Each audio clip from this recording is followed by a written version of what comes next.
예레미야 33장 1절부터 26절까지 제가 읽습니다. 예레미야가 아직 시위대 뜰에 갇혔을 때에 여호와의 말씀이 그에게 다시 임하니라. 가라사대 이를 행하는 여호와, 그것을 지어 성취하는 여호와, 그 이름을 여호와라 하는 자가 이같이 이르노라. 너는 내게 부르짖으라. 내가 내게 응답하겠고, 내가 알지 못하는 크고 비밀한 일을 내게 보이리라. 이스라엘의 하나님 여호와가 말하노라. 무리가 이 성읍의 가옥과 유다 왕궁을 헐어서 갈대아인의 흉벽과 칼을 막아 싸우려 하였으나 내가 나의 노악 분함으로 그들을 죽이고 그 시체로 이 성에 채우게 하였나니, 이는 그들의 모든 악을 인하여 나의 얼굴을 가리워 이 성을 돌아보지 아니하였음이니라. 그러나 보라, 내가 이 성을 치료하며 고쳐 낫게 하고 평강과 성실함의 풍성함을 그들에게 나타낼 것이며, 내가 유다의 포로와 이스라엘의 포로를 돌아오게 하여 그들을 처음과 같이 세울 것이며, 내가 그들을 내게 범한 그 모든 죄악에서 정하게 하며 그들의 내게 범하며 행한 모든 죄악을 사할 것이라. 이 성읍이 세계 열방 앞에서 내게 기쁜 이름이 될 것이며 찬송과 영광이 될 것이요, 그들은 나의 이 백성에게 베푼 모든 복을 들을 것이요, 나의 이 성읍에 베푼 모든 복과 모든 평강을 인하여 두려워하며 떨리라. 나 여호와가 이같이 말하노라. 너희가 가리켜 말하기를 황폐하여 사람도 없고 짐승도 없다 하던 여기 곧 황폐하여 사람도 없고 주민도 없고 짐승도 없던 유다 성읍들과 예루살렘 거리에서 즐거워하는 소리, 기뻐하는 소리, 신랑의 소리, 신부의 소리와 및 만군의 여호와께 감사하라. 여호와는 선하시니 그 인자하심이 영원하다 하는 소리와 여호와의 집에 감사제를 드리는 자들의 소리가 다시 들리리니, 이는 내가 이 땅의 포로로 돌아와서 처음과 같이 되게 할 것임이니라. 여호와의 말이니라. 나 만군의 여호와가 이같이 말하노라. 황폐하여 사람도 없고 짐승도 없던 이곳과 그 모든 성읍에 다시 목자에 거할 곳이 있으리니, 그 양무리를 눕게 할 것이라. 산지 성읍들과 평지 성읍들과 남방의 성읍들과 베냐민 땅과 예루살렘 사면과 유다 성읍들에서 양무리가 다시 계수하는 자의 손 아래로 지나리라. 여호와의 말이니라. 나 여호와가 말하노라. 보라, 내가 이스라엘 집과 유다 집에 대하여 이런 선한 말을 성취할 날이 이르리라. 그날 그때에 내가 다윗에게 한 의로운 가지가 나게 하리니, 그가 이 땅에 공평과 정의를 실행할 것이라. 그날에 유다가 구원을 얻겠고 예루살렘이 안전히 거할 것이며, 그 성은 여호와 우리의 의라 일컬음을 입으리라. 나 여호와가 이같이 말하노라. 이스라엘 집 위에 앉을 사람이 다윗에게 영영이 끊어지지 아니할 것이며, 내 앞에서 번제를 드리며 소제를 사르며 다른 제를 항상 드릴 레위 사람 제사장들도 끊어지지 아니하리라 하시니라. 여호와의 말씀이 예레미야에게 임하니라. 가라사대 나 여호와가 이같이 말하노라. 너희가 능히 낮에 대한 나의 약정과 밤에 대한 나의 약정을 파하여 주야로 그때를 잃게 할 수 있을진데, 내 종 다윗에게 세운 나의 언약도 파하여 그로 그 위에 앉아 다스릴 아들이 없게 할 수 있겠으며, 내가 나를 섬기는 레위인 제사장에게 세운 언약도 파할 수 있으리라. 하늘의 만상은 셀 수 없으며 바다의 모래는 측량할 수 없나니, 내가 그와 같이 내 종 다윗의 자손과 나를 섬기는 레위인을 번성케 하리라 하시니라. 여호와의 말씀이 예레미야에게 임하니라. 가라사대 이 백성이 말하기를 여호와께서 그 택하신 두 족속을 버리셨다 한 것을 너가 생각지 아니하느냐? 그들이 내 백성을 멸시하여 자기들 앞에서 나라로 인정치 아니하도다. 나 여호와가 이같이 말하노라. 나의 주야에 약정이 서지 아니할 수 있다든지 천지의 규례가 정한 대로 되지 아니할 수 있다 할진대 내가 야곱과 내 종 다윗의 자손을 버려서 다시는 다윗의 자손 중에서 아브라함과 이삭과 야곱의 자손을 다스릴 자를 택하지 아니하리라. 내가 그 포로된 자로 돌아오게 하고 그를 긍휼히 여기리라. 아멘.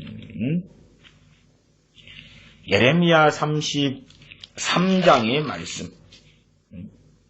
그 말씀은 예레미야 31장 2장에 이어진 말씀, 특별히 31장의 말씀하고 거의 비슷한 말씀이며 강조 또한 더 강화된 말씀이다. 이렇게도 볼 수 있겠습니다. 이 26절, 33장 26절까지 설명을 드려야 되기 때문에 예레미야 31장과 33장의 관련성, 그리고 얼마나 비슷하고 강조되어져 있느냐까지는 자세히 살피지 않겠습니다. 끝까지 가면 양이 아주 많아지지요. 그래서 여러분들이 31장의 내용들을 한번 쭉 살펴보시면서 어떻게 33장과 이렇게 비슷하고 관련이 있다. 또 그것 나아가서 어쨌든 이스라엘과 유다의 회복의 핵심과 중심에는 우리 주 예수 그리스도가 있다. 그것은 명확한 것입니다. 새 언약의 말씀, 그리고 33장도 그렇습니다. 제가 33장도 길긴 하지만 26절까지 다 읽고 26절까지 다 함께 설명하고 다룹니다. 왜냐하면 중간에 문맥을 끊어버리면요, 오해의 소지가 많이 생겨요. 착각의 소지가 많이 생겨요. 중심과 핵심을 잃어버리기 때문에 전체를 다루면서 하나님의 말씀의 포인트, 중심, 핵심이 어디로 가고 있는가, 우리 주 예수 그리스도께로 가고 있다 하는 것을 다시 명심해야 됩니다. 우리가 예레미야 33장, 특별히 예레미야서에서는 많은 우리 크리스천들이 잘 성경을 모르는 경우도 있지만 그럼에도 한 구절 정도는 잘 아는 성경이 나옵니다. 33장 3절이지요. 예레미야 33장 3절에 너는 내게 부르짖으라. 내가 내게 응답하겠고 내가 알지 못하는 크고 비밀한 일을 내게 보이리라. 이것을 가지고 이제 부르짖는 기도, 그 다음에 크고 비밀한 일을 보인다 그랬잖아요. 크고 비밀한 일. 그래서 이것을 많은 사람들이 인간적, 정욕적, 육신적으로 해석해 왔습니다. 어떤 방식이냐 그러면, 자, 부르짖는 기도를 하면 우리 인생에 크고 비밀한 내 인생에 되어질 일이나 하나님이 하실 놀라운 것을 보게 된다. 그런 크고 비밀한 일, 그건 정말 비성경적이고 몰상식한 이야기입니다. 나아가 우리 자녀가 있다 그러면 자녀가 상당히 문제가 많다. 비전도 없다. 내가 볼 때에 사람 구실이나 하겠나. 그러면 자녀를 위하여 부르짖는다. 그런 말이에요. 자녀를 위하여 내게 부르짖으라. 그러면 크고 비밀한 일을 보이리라. 지금은 자녀가 보잘것없고 장래에 사람 구실이나 할까 싶었던 자녀가 하나님이 얼마나 원대하게 위대하게 놀랍게 쓰시는지를, 크고 비밀한 일을 보이리라. 그런 게 가능하지 않을까? 그런 해석이 되지 않을까? 그리고 이런 예레미야 33장의 전체 말씀은 집어 던져버리고 그렇게 해석하고 전하고 가르칠 때에 우리들 다수는 환영하고 좋아하고 즐거워해왔습니다. 너는 내게 부르짖으라. 내가 내게 응답하겠다. 너무 좋아했다고 말이에요. 왜? 부르짖으면 응답해 주신다니까. 돈 문제로 부르짖으면 응답해 주셔. 건강 문제로 부르짖으면 응답해 주셔. 직장 직업 없어 부르짖으면 응답해 주셔. 응답해 주실 뿐만 아니라 크고 비밀한 일을 보여주신대. 그래서 그 정도, 이 정도, 예레미야 33장 3절 정도까지만 읽으면 평안한 것이지. 1절, 2절 그렇습니다. 1절에 예레미야가 아직 시위대 뜰에 갇혔을 때에 여호와의 말씀이 그에게 다시 임하니라 가라사대. 예루살렘이 포위되었고 마지막 왕 시드기야 왕에게 예레미야 선지자가 그를 책망하며 또한 바벨론에게 항복해라. 바벨론에게 싸워도 질 것이다. 그런 등의 애언을 했을 때에 시드기야 왕이 가둬버렸습니다. 소위 감방에 가둬버렸습니다. 네, 그런 상황. 약 1년 6개월 동안 예루살렘이 포위되어 있다가 멸망하는데 그 과정 중에 있을 때입니다. 그때 여호와의 말씀이 그에게 다시 임하니라. 가라사대 2절 이를 행하는 여호와 그것을 지어 성취하는 여호와 그 이름을 여호와라 하는 자가 이같이 이르노라. 와, 이를 행하시는 여호와시구나. 앞에 지금 제가 32장 그 다음에 31장에서 전능하신 하나님 능치 못한 일이 없겠느냐 그런 하나님의 말씀이 주어졌습니다. 이 32장 27절로 가도 나는 여호와요 모든 육체의 하나님이라 내게 능치 못한 일이 있겠느냐. 그 다음에 이제 우리 입장에서는 좋은 일, 아름다운 일, 멋진 일, 돈 들어오는 일, 성공하는 일, 행복한 일. 근데 능치 못할 일이 있겠느냐? 그러시면서 28절에 32장 28절에 그러므로 나 여호와가 이같이 말하노라. 보라 내가 이 성을 갈대아인의 손과 바벨론 왕 느부갓네살의 손에 붙일 것인지 그가 취할 것이야. 능치 못할 일이 없는 하나님께서 바벨론 왕에게 갈대아인의 손에 이 예루살렘 성을 붙여버릴 것이다. 우리는 능치 못할 일이 없을 것이다. 그러므로 하나님께서 이 예루살렘 성을 보호하시며 하나님의 백성을 지키실 것이다. 하나님은 능치 못할 일이 없으셔. 그렇기 때문에 이 어려움의 난국에서 우리를 하나님이 보호해 주실 거야. 그러나 예레미야 32장은 아니야. 능치 못할 일이 없기 때문에 하나님께서 너희를 치실 거야. 심판하실 거야. 가만두지 않으실 거야. 그렇게 말씀하고 있지. 많은 그리스도인들은 하나님께서 내가 어떠한 길, 어떠한 자리, 어떠한 삶을 살더라도 하나님께서 내 편이실 거야 생각합니다.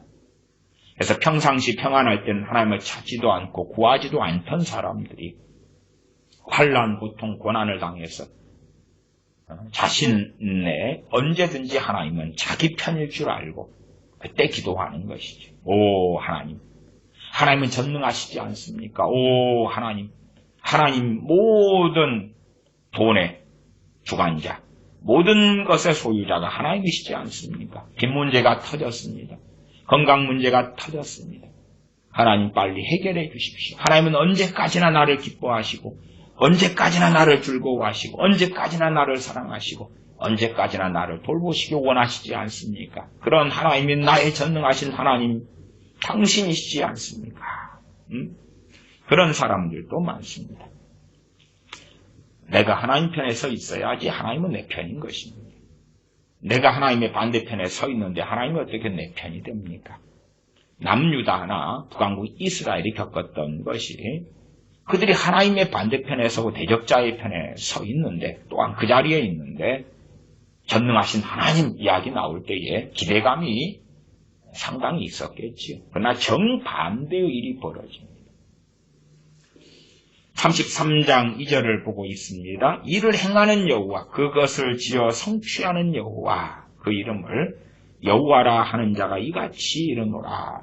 야, 전능하신 하나님, 일하시는 하나님, 일을 그것을 지어 성취하시는 하나님 여호와. 너무나 좋다. 너무나 감사하다.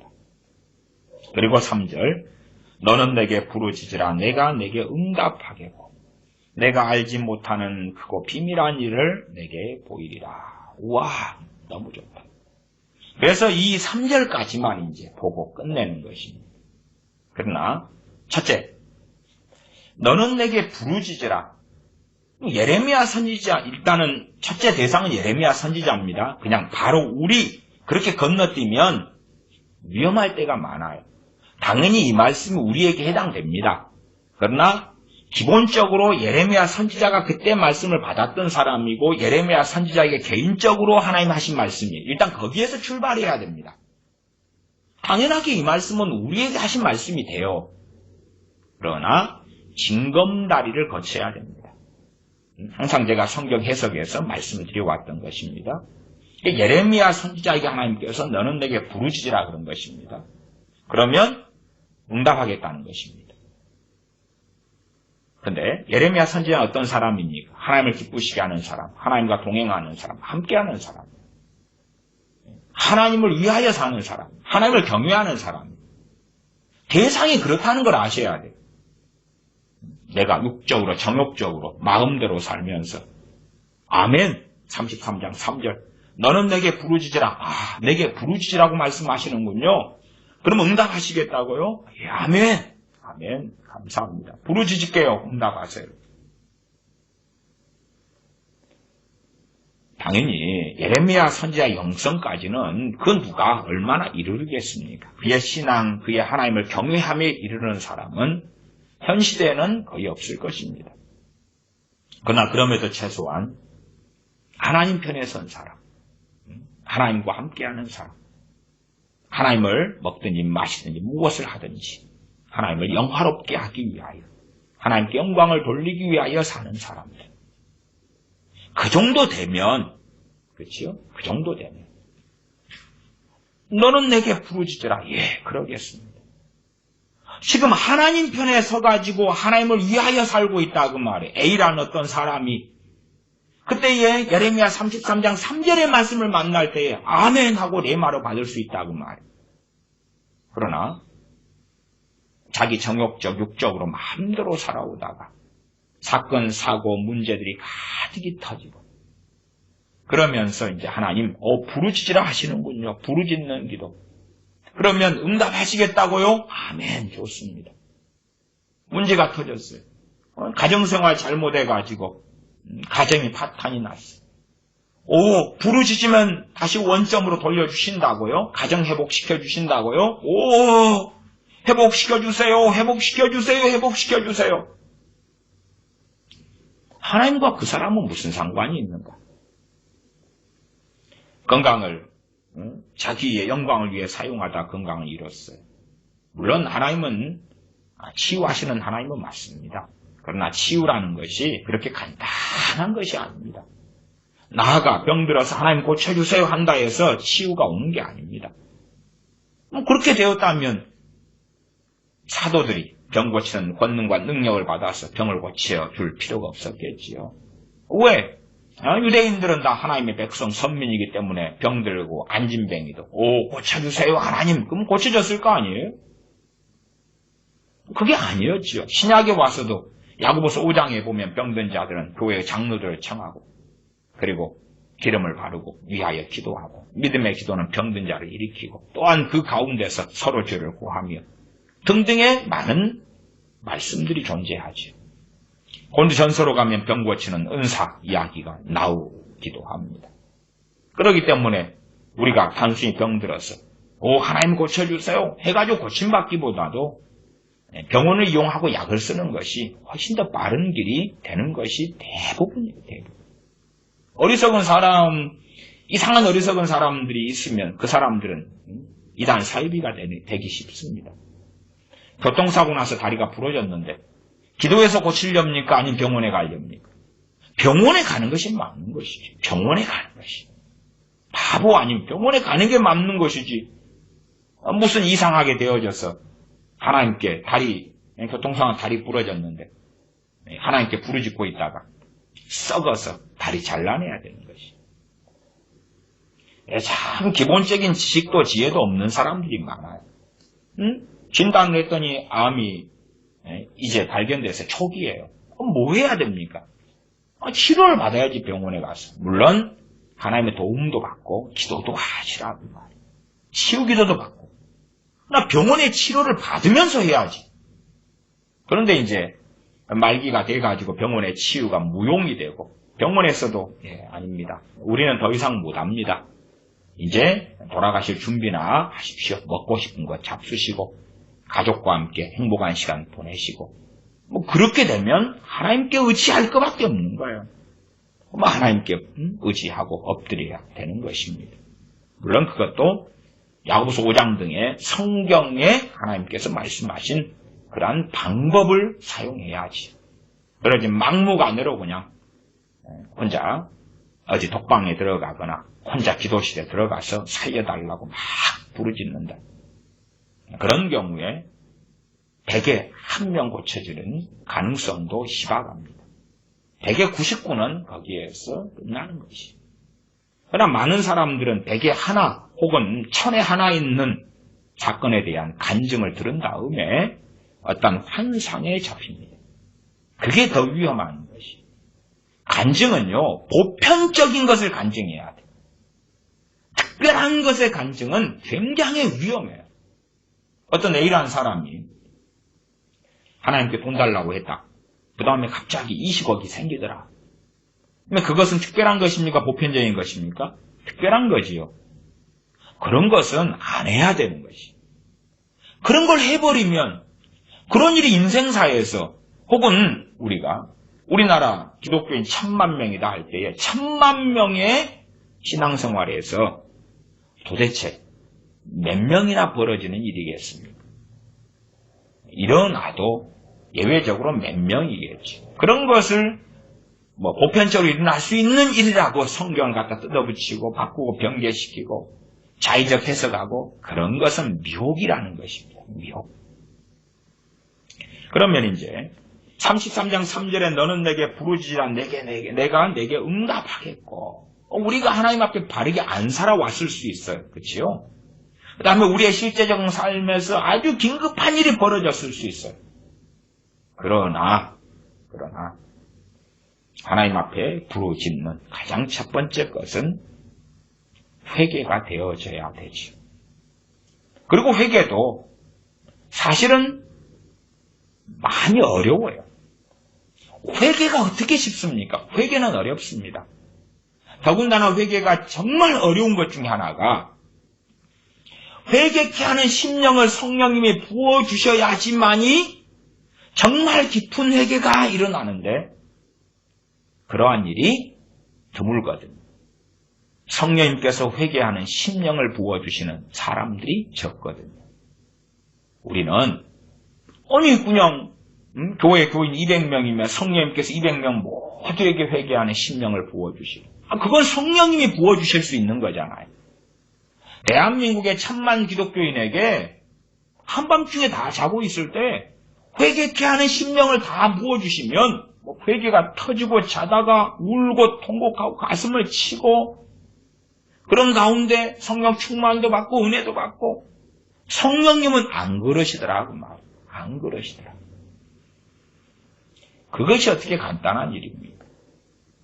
더군다나 우리가 어떤 것을 잘못해서 그거에 대해서 어떤 사람 잘못한 사람에게 잘못을 사과하고 빌더라도 우리는 인생을 살면서 많이 경험하지 않습니까? 진정성이 없네. 입에 발린 사과네. 현 정권이 잘못했다 그럴 때 입에 발린 소리를 하는 것들을 듣는 건 흔하지 않습니까? 입에 발린 것이. 정치적 목적상 눈 가리고 아웅하는 것이. 진정으로 뉘우쳐가지고. 그렇게 하는 것을 찾기 어렵죠. 우리의 대인관계, 관계만이 아니라 하나님께서 우리의 심령을 감찰하시기 때문에 우리가 어떤 것을 잘못했다고 뉘우쳐가지고 회개 기도를 하는데 사실은 우리의 심령, 우리의 마음은 움직이지 않고 뜨뜻미지근하고 입에 발린 동의적인 회개인 경우는 흔해 빠진 일 아닙니까? 그런 일에 발린 회개, 잘못했다고 하는 것을 하나님이 받으실 것 같은가 하고 안 받으시지. 그러니까 말씀을 통하여 마음이 깊이 기경되는 가운데 죄가 깨달아져 가지고 이 우리의 심령이 요동쳐서 하는 회개, 그 회개가 우리가 잘못된 길을 걸어왔고 살아왔다 할 때에 그러한 회개로서의 부르짖는 기도가 하나님의 들으심을 얼마 받지. 그렇다 해서 하나님 회개했습니다. 그러니까 이제 지금 벌어진 이 일련의 많은 사태와 문제들을 이제 또다시 부르짖으오니 한 번 해결해 주십시오. 그건 망상이다 그 말입니다. 망상. 그래서 이것을 우리의 일상생활로 일반적으로 끌고 오더라도 이 성경의 본래의 의미가 아니라 좀 그래도 적용할 수 있는 부분에서 끌고 오더라도 정말 하나님께 돌이킴이 있는 회개를 하는 사람, 그 다음에 하나님과 함께 살아왔던 사람, 그리고 이 내용을 보면 예레미야의 개인사하고는 상관없는 말씀들이 전개됩니다. 우리는 우리의 개인사로 예레미야 33장 3절에 부르짖는 기도, 너는 내게 부르짖으라 내가 내게 응답하겠다를 쓰려 하고, 너가 알지 못하는 크고 비밀한 일을 내게 보이리라를 쓰려고 그럽니다. 우리 개인사로. 제가 얼마간 적용할 수 있는 부분이 있다고 제가 간략하게 설명했습니다. 또 과거에 부르짖는 기도의 설교들에서도 그 적용할 수 있는 영역들을 가지고 설교를 여러 차례 하기도 했습니다. 그러나 이제 예레미야 강해로 들어가서 전체 33장 26절까지를 살펴볼 때는 가장 근원적인 내용은 누구를 가리키냐 그러면 주님을 가리킵니다. 주님을 가리켜요. 그래서 너가 알지 못하는 크고 비밀한 일이 무엇일까? 그것을 너에게 보여주겠다가 무엇일까? 주님에 대한 이야기. 주 예수 그리스도에 대한 이야기. 예레미야의 본문의 상관성 가운데서는 일단 조금만 짚고요. 신약 성경을 조금 보고 다시 돌아오겠습니다. 33장으로 가면 14절부터 봐볼까요? 나 여호와가 말하노라. 보라, 내가 이스라엘 집과 유다 집에 대하여 이런 선한 말을 성취할 날이 이르리라. 성취할 날이 이르겠다. 이러한 예레미야 33장의 전체의 이스라엘, 유다, 예루살렘의 회복에 대한 말씀을 유대인들이 받으면서 국가적인, 장소적인, 또 경제적인, 정치적인, 군사적인, 안보적인, 복지적인 그런 회복이라고 해석해 왔는데 또 지금도 그렇게 하고 있죠. 정치적 메시아, 그런 사람을 구하는 것인데, 또한 그렇게 해석하는 사람들이 우리나라 목사들, 기독교인들 가운데서도 많고 점점 많아져 가고 있습니다. 그러나 이것은 향하는 것은 우리 주 예수 그리스도를 향하고 있습니다. 그래서 날이, 이런 선한 말을 성취할 날이 이르리라. 어느 때에? 15절. 그날 그때에 내가 다윗에게 한 의로운 가지가 나게 하리니. 그 의로운 가지가 다윗의 자손으로 오시는 우리 주 예수 그리스도라는 것은 초신자들도 알 것입니다. 초신자들도 알 것입니다. 주님에 대한 이야기입니다. 언제요? 그날 그때요. 과정상 첫째는 예루살렘의 멸망을 말씀하고요. 두 번째는 포로에서 돌아옴을 이야기. 과정상. 그러나 이제 그래가지고 정점 클라이막스를 찍는 것이 무엇이냐면 주님이에요. 주님의 이 땅에 오심이에요. 우리 주 예수님께서 우리의 왕으로, 구원자로, 대속주로, 메시아로, 그리스도로 오시는 이 사건이, 어리석은 많은 우리 크리스천들은 주님의 오심이 2000년 전이었기 때문에, 나아가 주님을 믿을 때도 몇 년 지났다, 몇십 년 지났다 그러니까 과거의 사건으로 치부하고 지나쳐버리는 것이. 그러나 2000년 전에 주님이 오셨어도 그건 과거 사건이 아니에요. 과거지만 과거가 아닙니다. 과거지만 과거가 아니에요. 영원한 현재입니다. 영원한 현존이에요. 역사적 과거. 신학에서 공부를 하다 보면 상당히 중요한 주제, 이슈가 뭐냐, 역사적 예수 연구, 이런 주제 상당히 유명합니다. 그래서 신학 안에 신학생들이나 신학 박사, 이런 사람이 역사적 예수를, 그 역사적 예수님이 지금 당신과 함께 계시는 것, 우리 믿는 자들 가운데 계시는 것은 두세 명이 내 이름으로 모인 곳에 내가 함께 있겠다는 그 말씀은, 그 진리는 어디 가고, 2000년 전의 역사만 살펴봐서 뭐하게? 2000년 전의 십자가의 사건은 지금 현재의 사건이고, 과거로 끝나면 주님의 십자가의 보혈이, 과거에만 효력이 있었지 지금은 없어야 될 거 아니에요? 주님께서 살과 피를 우리를 위하여 찢기시며 흘리신 것이 영원한 언약이 아니라, 영원한 언약, 다른 말로 새 언약, 그러지. 그러나 2000년 전이니까 헌 언약, 획해먹은 언약이라 그래야 될 거 아니에요? 한민족의 역사 가운데 2000년 전이면 고구려 백제 신라 시대 이런 거 아닙니까? 동해 옥저 마한변한 진안, 획해먹은 이야기지요. 조선 시대도 아니고 고려 시대도 아니고 삼국 신라 통일 시대도 아니고 발해가 고려와 발해가 있는 시대도 아니고 진짜 획해먹은 시대로 올라가는 건데, 주님의 십자가는 영원한 현재입니다. 역사적으로는 2000년 전이지만 영원한 현재. 그러나 어리석은 사람들이 영원한 현재라는 것을, 미래에도 영원한 현재예요, 그것을 망각해버리면 그들의 믿음과 그들의 신앙은 어디에 뿌리를 내리고 살려는가? 어디에 뿌리를 내리고? 이 예레미야 33장에 너는 내게 부르짖으라 내가 내게 응답하겠고 내가 알지 못하는 크고 비밀한 일, 이게 에베소서 3장에 하나님의 비밀한 경륜을 이야기합니다. 하나님의 비밀한 경륜.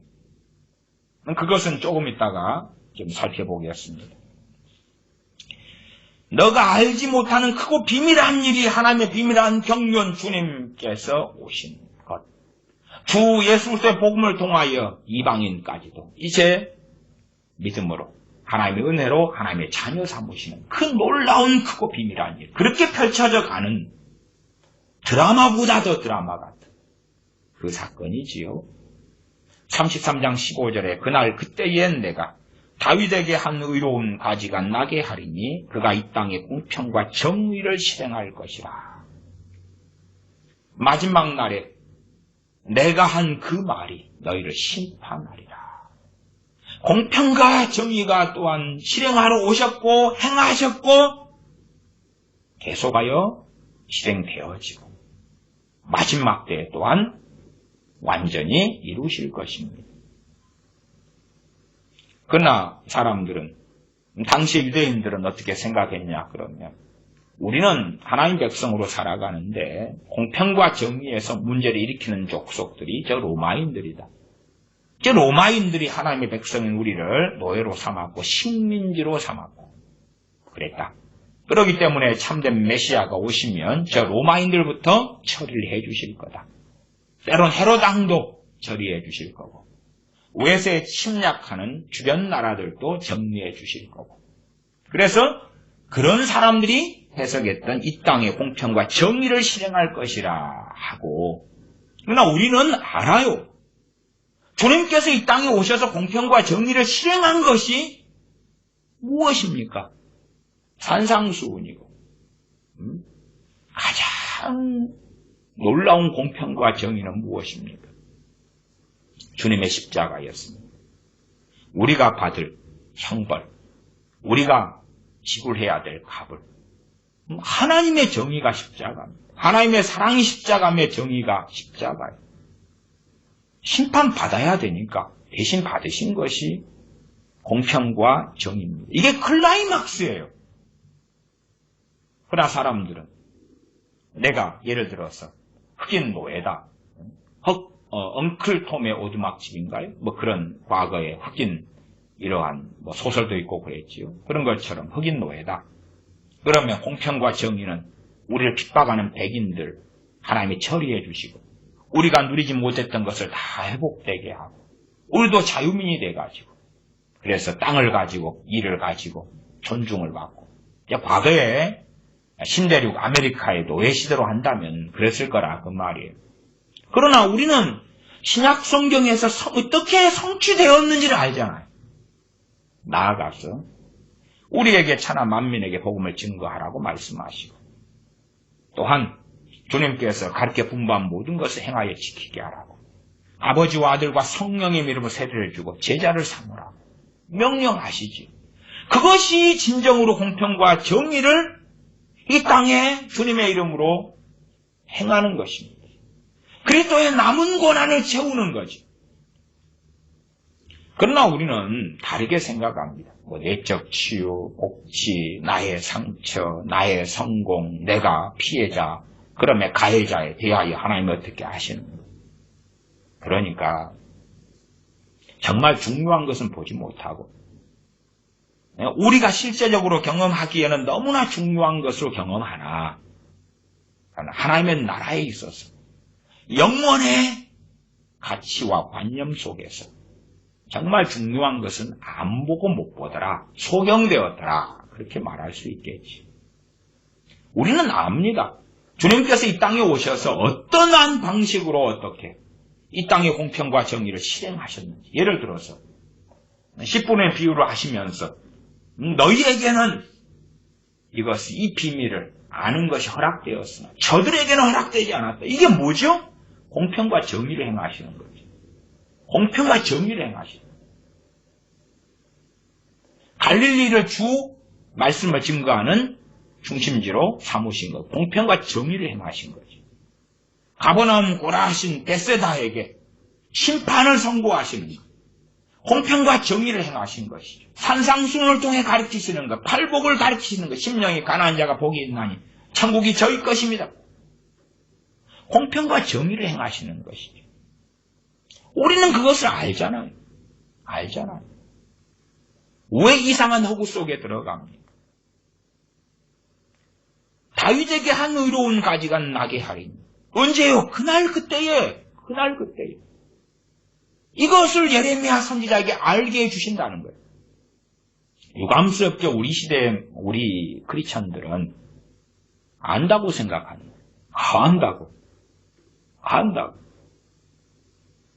안다고 생각하는 거예요.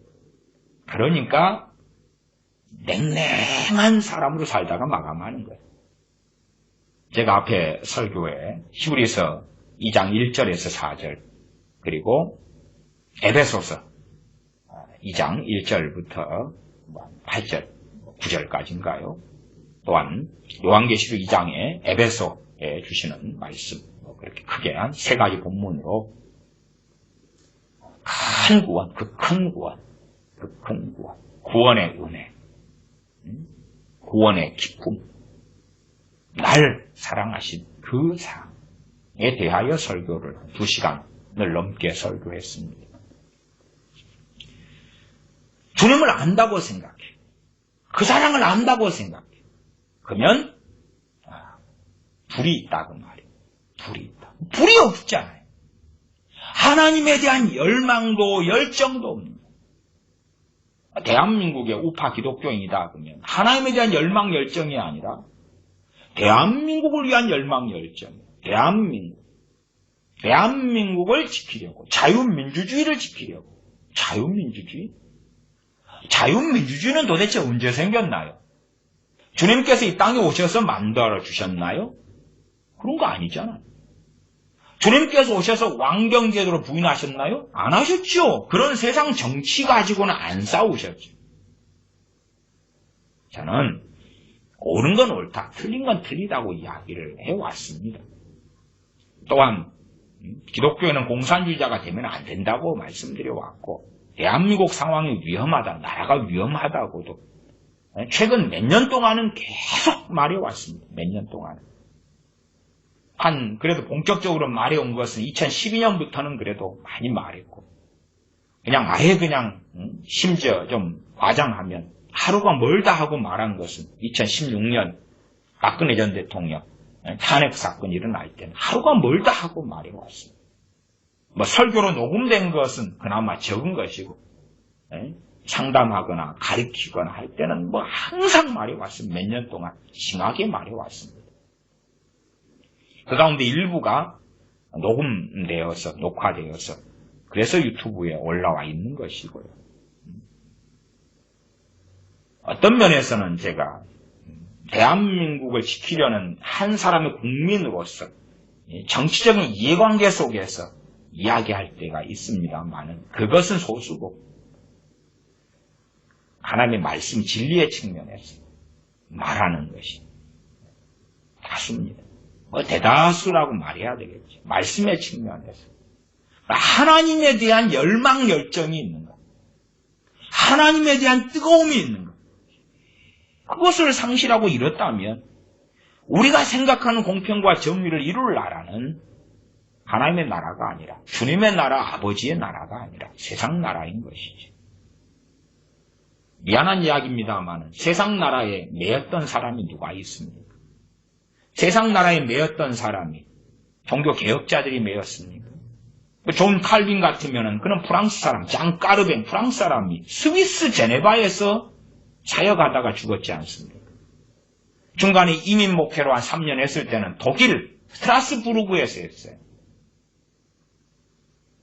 26이나 돼가지고 독일로 가려다가 스위스 제네바에 들려서 거기에서 사역하다가 다시 스트라스부르크에서 한 3년 하다가 다시 제네바로 가서 죽을 때까지. 말하자면 자기 나라를 떠나서 방랑하고 이민하는 그런 삶을 살아요. 청교도들은 영국 사람 아니었습니까? 침례교도 마찬가지입니다. 침례교도 핍박받는 사람 미국 와가지고 세운 다음에 그 미국의 침례교도들이 이제 영국에서 핍박을 적게 하니까 다시 영국으로 또 돌아간 사례들이 있어요. 진정한 하나님의 사람들은 장소, 나라, 민족 거기에 매이지 않습니다. 매이지 않아요. 그럼에도 우리가 한 나라, 한 민족 안에 있을 때에 진리 안에서 평안하기를 구하며 공평과 정의가 이루어지기를 바라고 원하며 기도하며 구하는 것입니다. 또한 그렇게 바르게 투표하고 선거하는 것이고. 그러나 그러한 세상의 가치와 하나님의 나라가 진리가 충돌할 때가 있는 것입니다. 그러면 당연하게 선택해야 되는 것은 하나님의 나라고 하나님의 말씀이며 진리가 되는 것입니다. 우리가 하나님 편에 서야지. 우리가 하나님 편에 서야 되는 것입니다. 이 정말 놀라운 예언에 크고 비밀한 일을 내게 보이리라는 주 예수 그리스도에 대한 것입니다. 그러나 얄팍하게 지식과 정보 몇 자리 가지고 주님 2000년 전에 오셨어요. 그리고 30살에 공생의 사역 시작하셔서 3년 반을 사역하시다가 십자가에 달리시며 죽으시며 부활하시며 승천하셨어요. 성령을 보내셨어요. 나중에 재림하실 거예요. 나 예수님 다 알아요. 부부간에 함께 살면서 얼마나 많이 알아갑니까? 그래도 제가요 50대 60대 부부들을 만나가지고 묻습니다. 물어요. 간간히 다 정답을 알면서도 제가 테스트를 합니다. 왜 증언들을 들어보려고. 자, 결혼생활 몇 년 하셨어요? 예, 25년요. 당신 남편 아내 서로 이제 알겠습니까? 살수록 속을 모르겠네요. 주로 이제 아내분들이 남편에 대하여 주로 하는 이야기 그렇습니다. 속을 모르겠다고. 속을 모르겠다. 그 다음에 정말 이제 무서운 일은 언제 벌어지냐 그러면 끔찍한 일이 벌어지는 것이 이혼할 때 벌어져요. 이혼할 때에 와 내가 살붙이고 등붙이고 살았던 이 사람이 이렇게 악한 종자였던가를 절반 이상이 경험해요. 그러면서 놀래서 저한테 상담을 하고 이야기를 해요. 이 사람이 세상에 내가 살았던 사람이 이런 사람인지를 몰랐어요. 때로는 그 사람이 목사고 자기는 이제 사모로서 이혼하는 거죠. 이혼 당하는 거기도 하고. 등등. 장로인데. 아니, 권사인데. 정말 사람이 이런 거였어요? 놀라는 것이. 하물며 전능하신 주님에 대하여 무엇을 아느냐 그 말. 주님을 알려면 주님의 말씀들을 듣고 깨달아 가야지 주님을 조금 알아가는 것이에요. 그런데 주님의 말씀을 듣고 깨달아 가는 것은 하지 않으려 그러고 주님을 안다 그러고 주님에 대하여 관심이 없어요.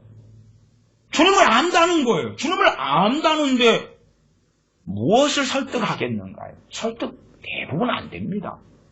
나 예수님 믿어요. 나 예수님 알아요. 날 위해 죽으셨잖아요.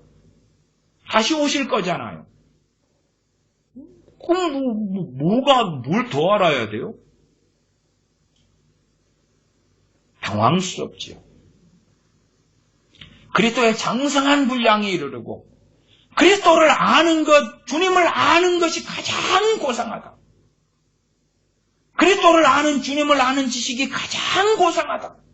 나가 아버지 하나님을 아는 그 지식이 가장 고상하다. 그래 나 아는데요? 도대체 크고 비밀한 일이 무엇인가? 우리 주님에 대한 것이. 정말로 열렬히 하나님께 구하고 구하여서 응답으로 그 은혜가 임할 때에 그리고 말씀을 상고하고 묵상할 때에 주님을 아는 그 은혜가 임하고 그 사랑을 발견하고 그 긍휼과 자비를 발견하고 그래서 주님을 떠나지 못하고 그 사랑에 매여서 주의 사랑에 매여서 살 수밖에 없는 그 삶을 사는 것인데 그것을 이야기하는 게 33장 3절이거든요. 그런데 엉뚱한 대로 튀어버리는 거예요. 크고 비밀한 것, 내 자식에 대한 크고 비밀한 것, 점치는 것이고 구다는 것입니까? 내 자신에 대한 크고 비밀한 것. 아니, 우리 대부분의 사람이 평범하게 살다가 다 마감하는 거예요. 평범하게 살다가. 물론 우리 많은 사람들이요. 위인 정기 같은 거 좋아합니다. 그래서 위인 정기를 통해서 같은 사람이 되어 보려고 하지요. 그것은 크게 반대하지는 않겠습니다. 그러나 대부분은 다 평범해요. 다 평범해요. 저부터. 다 평범하게 살다 가는 거예요. 근데 사람들은 예레미야 33장 3절 같은 걸 통해서 대단해지고 위대해지고 놀랍게 되려는 꿈과 환상을 가져요. 그렇기 때문에 미혹되기 좋은, 이단 사이비가 좋은 아주 중요한 베이스를 가지고 있는 것입니다. 신천지다 그러면 왜 신천지에 현혹됩니까? 많은 기독교인 크리스천들이 왜 신천지에 넘어갑니까? 중요한 이유 중에 하나가요. 미혹될 준비가 됐기 때문에 그래요. 신천지의 이만희의 주장과 그들의 가르침에 따르면 내가 신천지에만 들어가면 역사적 인물, 위대한 인물, 대단한 영광이 기다리기 때문에.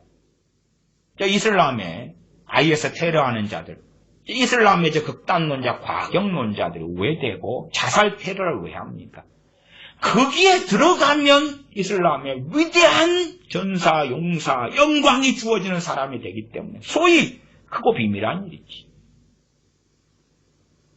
그래서 숨어서 이것을 가리키는 거예요. 신천지 같은 경우도 내가 탈퇴한다 그리고 하면은 거기에 돈 주고 샀던 그러한 책, 비디오, 테이프, CD 다 반납해요. 내가 돈 주고 신천지에 가입한 사람이 산 건데 그게 탈퇴하는 가장 기본적인 절차 중에 속해요. 나아가서 신천지에 대하여 해방하지 않겠다. 그에 대해 비판하는 그런 걸 하지 않겠다는 것도 서약서도 써야 되고 그런 거 안 하면 탈퇴가 되는 줄 알아요? 무서운 집단인 거예요. 근데 왜 거기에 쉽게 들어가냐? 왜 이단과 사입에 쉽게 속아 넘어가냐? 왜 미호경에 쉽게 속아 넘어가냐? 위대하게 되고 싶습니다. 제가 그런 부분에서 위대하게 되고자 하는 열망 등의 설교를 통하여 그걸 가지고 있는 여자 목사들, 그걸 가지고 있는 어떤 사람들이 신학에서 목사가 되고 그리고 뭔가 계시를 받고 그래서 얼마나 미쳐서 이상하게 되는가 하는 것들도 여러 차례 설교했습니다. 그 현상들에 대하여. 보통으로 살다 끝나는 것이 인생. 먹고 마시는 게 있은지 감사하고 자족하고 주님의 몸의 한 지체가 되어져서 내가 손이면 손의 부분에서 발이면 발인 부분에서 섬기고 사랑하다가 주님 앞에 때가 되어서 서는 것.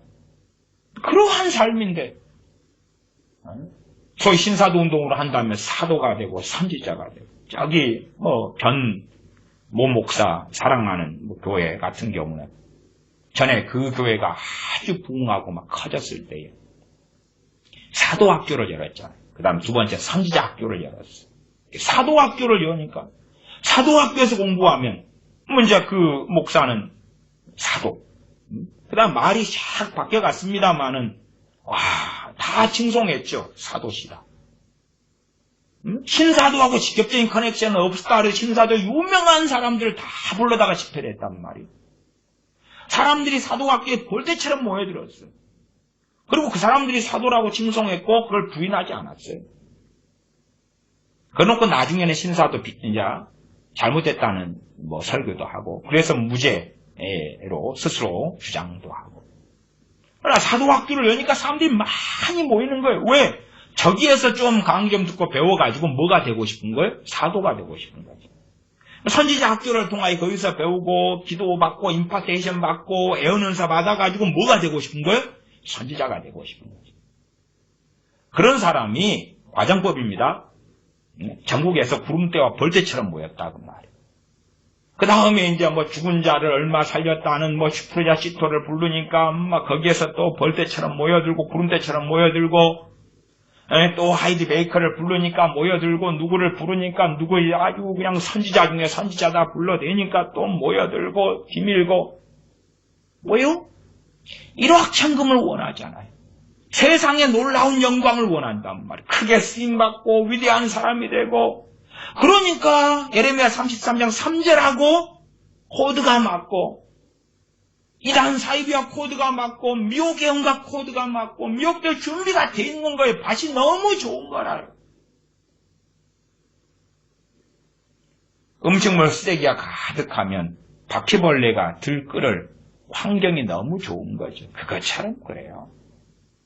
음식물도 없고 깨끗하다 그럼 바퀴벌레 들어왔다가 굶어 죽을 거라. 굶어 죽을 거라. 먹을 게 있어야지 새끼도 팡팡팡 칠 거 아니에요.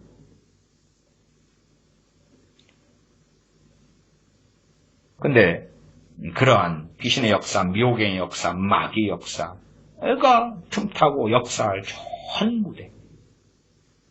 음란의 영, 나아가 동성애의 영으로 역사하는 귀신들이 어떻게 왜 들어오느냐? 아니 좋으니까, 모판이 좋으니까.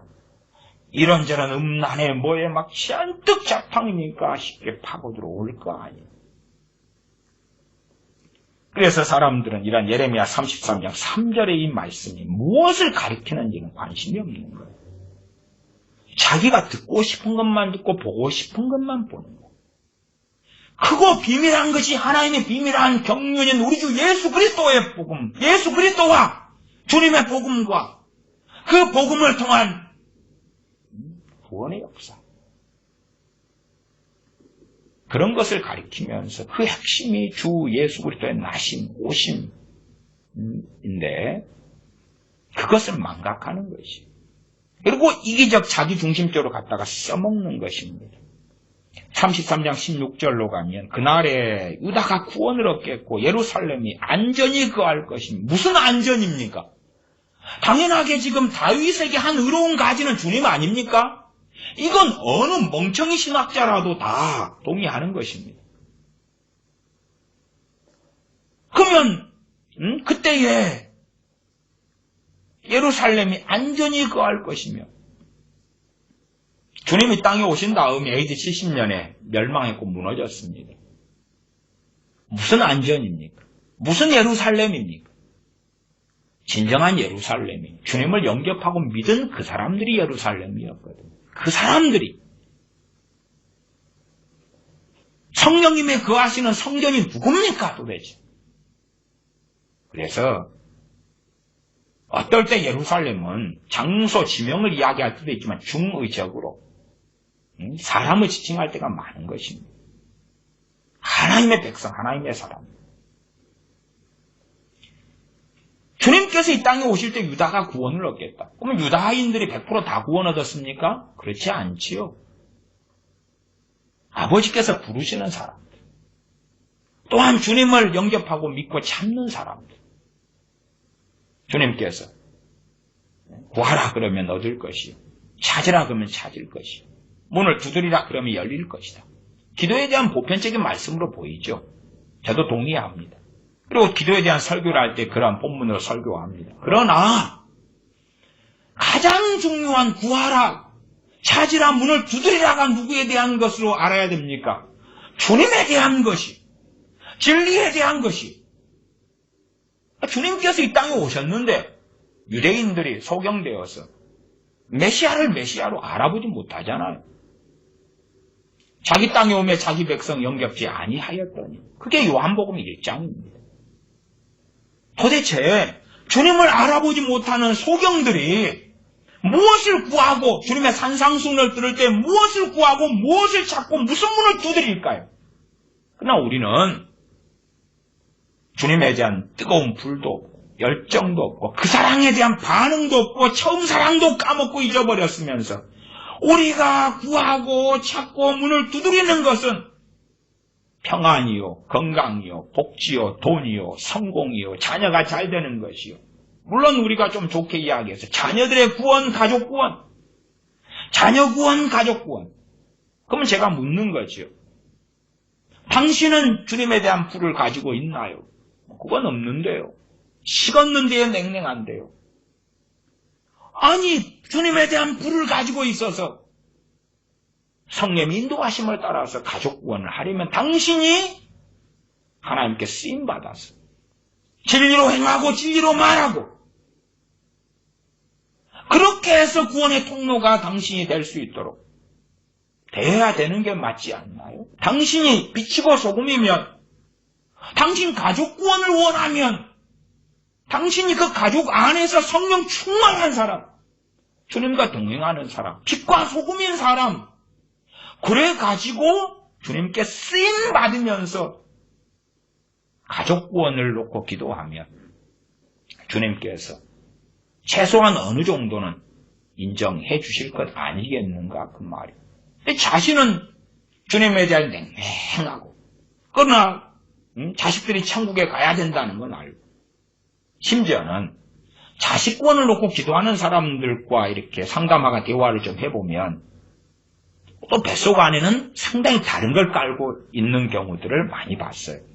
무슨 말이냐 그러면 자식 구원을 놓고 주장하지만 실제로는 자식이 예수님만 믿고 거듭나버리면 변화될 거니까. 결국은 자식이 변화되는 거 무슨 변화냐 그러면 사람 구실하고 직장이 있고 좋은 결혼생활하고 돈 벌고 잘 나가고 성공하고 근데 그러기 위해서는 인간적으로 불가능하게 보이니까 믿게 해달라는 거예요. 예? 그러면 새 사람이 될 거니까. 새 사람이 되면 세상의 삶에서도 훨씬 나아질 거니까. 사실은 그래서 영원 구원보다 영원 구원, 천국 가는 것을 말하는 것처럼 보여도 알고 한 걸음 들어가면 세상의 성공이 그 안에 숨어있는 경우들도 많다라고 말해요. 본문을 계속 보겠습니다. 그래서 16절 양이 많기 때문에 제가 자세하게 설명은 안 하겠습니다. 또 예레미야 강해를 이렇게 그렇지 않아도 보통 한 장에 2번, 3번 이렇게 하는데 여러 횟수를 많이 해버리면 듣는 분들이 더 못 듣고 그러니까 마음 같아서는 그냥 한 장에 한 3번, 4번씩 나누어가지고 한 200~300번 이렇게 하고 싶습니다만은 그래서 설명을 줄여도 1시간은 넘지 않겠습니까? 설명을 줄이는 것입니다. 16절 그날에 유다가 구원을 얻겠고 우리는 이것을 크게 해석할 필요가 없어요. 왜? 신약 성경을 통해 아니까. 왔으니까 알았으니까. 무슨 의미인지를 알았으니까. 예루살렘이 안전히 거할 것이며 실제적 예루살렘은 안전하지 않았습니다. 주님께서 예루살렘에 대해서 오셔서 뭐라 그러십니까? 너희가 버림받아 황폐케 되리라고 말씀하시고 선언하셨어요. 그 성은 여호와 우리의 의라 일컬음을 얻으리라. 여호와 우리의 의라. 그 성은 저는 그래서 중의적으로 그렇게도 볼 수 있다고 봐요. 참된 예루살렘은 누가 되십니까? 주님. 또한 주님께서 예루살렘에 계실 때에 그것이 예루살렘이라. 주님을 만나려고 오지요. 그때의 사람들이 예루살렘에 계신 메시아를 만나러 왔어요. 그때의 그 성은 바로 여호와 우리의 의라. 그렇게 일컬어졌겠지요. 그러나 주님께서 떠나신 예루살렘은 아니지요. 아니지. 주님을 십자가에 못 박아 죽인 그 예루살렘은 아니지요. 아니지. 주님께서 예루살렘 성전에 거하시면서 말씀을 가르칠 때에 그 말씀을 듣고 깨닫는 사람들은 야, 정말 어떠한 예루살렘이 되어야 마땅한고, 그리고 주님께서 예루살렘 성전에서 말씀을 가르치실 때에 예루살렘 우리의 그 여호와의 의여, 그러지 않겠는가요? 이게 정말 지극히 당연한 이해를 하셔야 됩니다. 물론 지금 팔레스틴의 이스라엘은 그렇게 이러한 구절을 이해하지 않습니다. 그렇게 이해하지 않아요.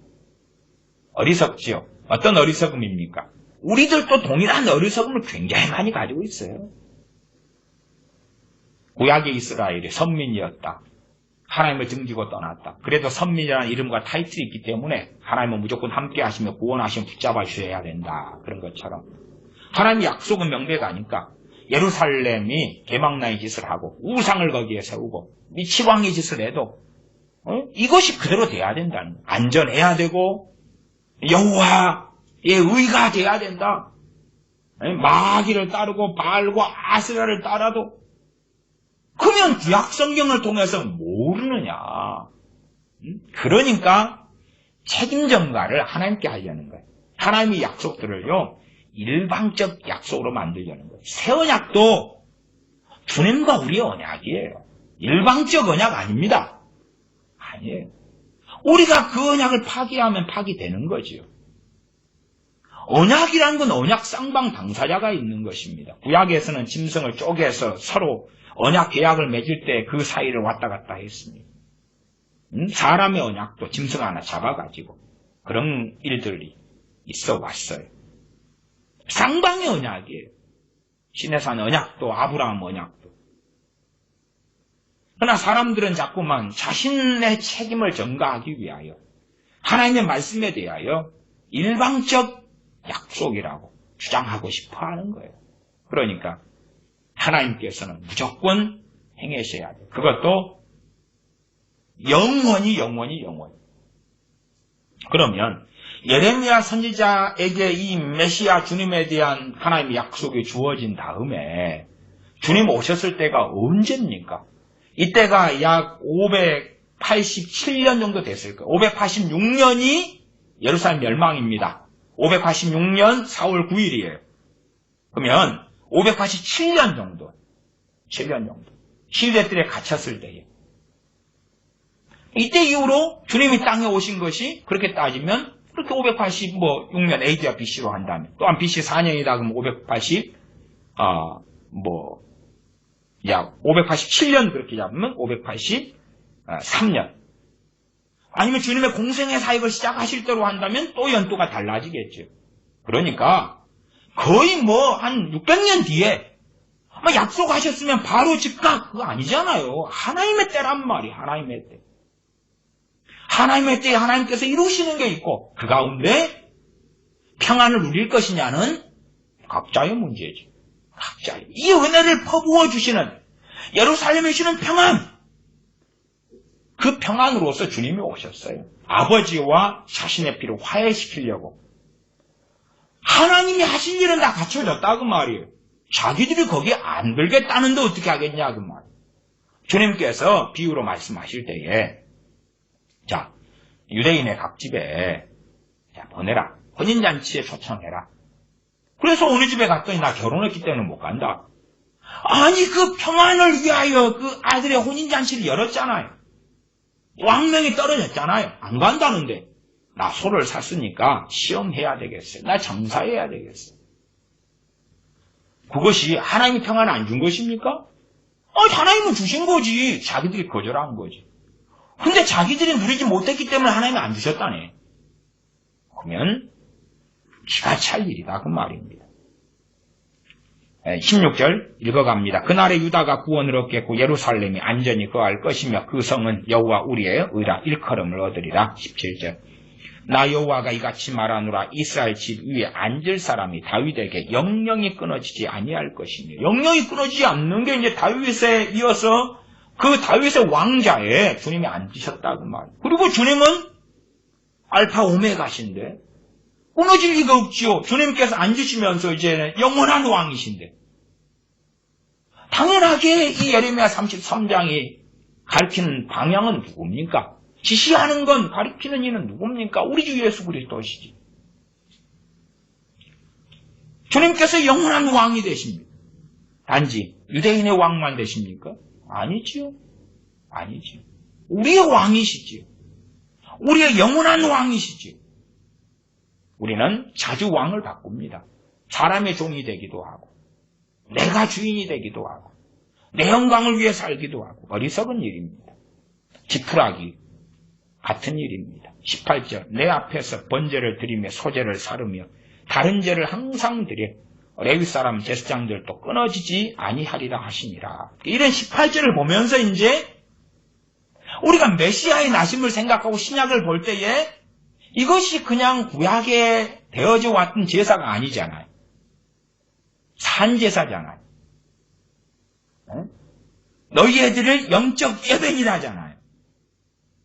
그런 것을 우리가 이해하고 알아야 된다고 말. 그러나 팔레스틴에 있는 이스라엘은 그렇게 이해하지 못하는 것이고 심지어 상당히 많은 사람들도 성경을 코에 걸면 코걸이, 귀에 걸면 귀걸이로 이해하는 것이지. 메시아 오신 다음에 아직도 동물제사, 짐승제사 드립니까? 아직도 혈통적 레위 사람 제사장들이 일어나가지고 제사 지내고 있습니까? 아니지요. 오히려 예수님 믿는 사람들에게 왕같은 제사장이라고 말씀하고 계시는 거죠. 그리고 우리는 신령한 제사, 신령한 예배를 성령님으로, 진리로 예배하는 부르심을 받고 있는 것 아닙니까? 너희 몸을 하나님이 기뻐하시는 산제사로 드리라라고 말씀하시죠. 산제사라고. 그러니까 우리가 이제 신약시대에 와가지고 하나님께 드리는 그 예배가 산제사라고 말씀하시잖아요, 성경이. 그것이 18절을 자세하게 설명하지 않더라도 우리가 익히 아는 것입니다.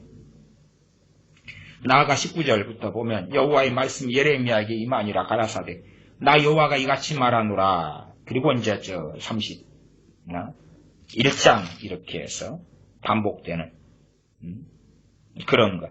보시면은 31장 봐보시면 한 35절로 봐볼까요? 35절에 강조용법입니다. 강조용법.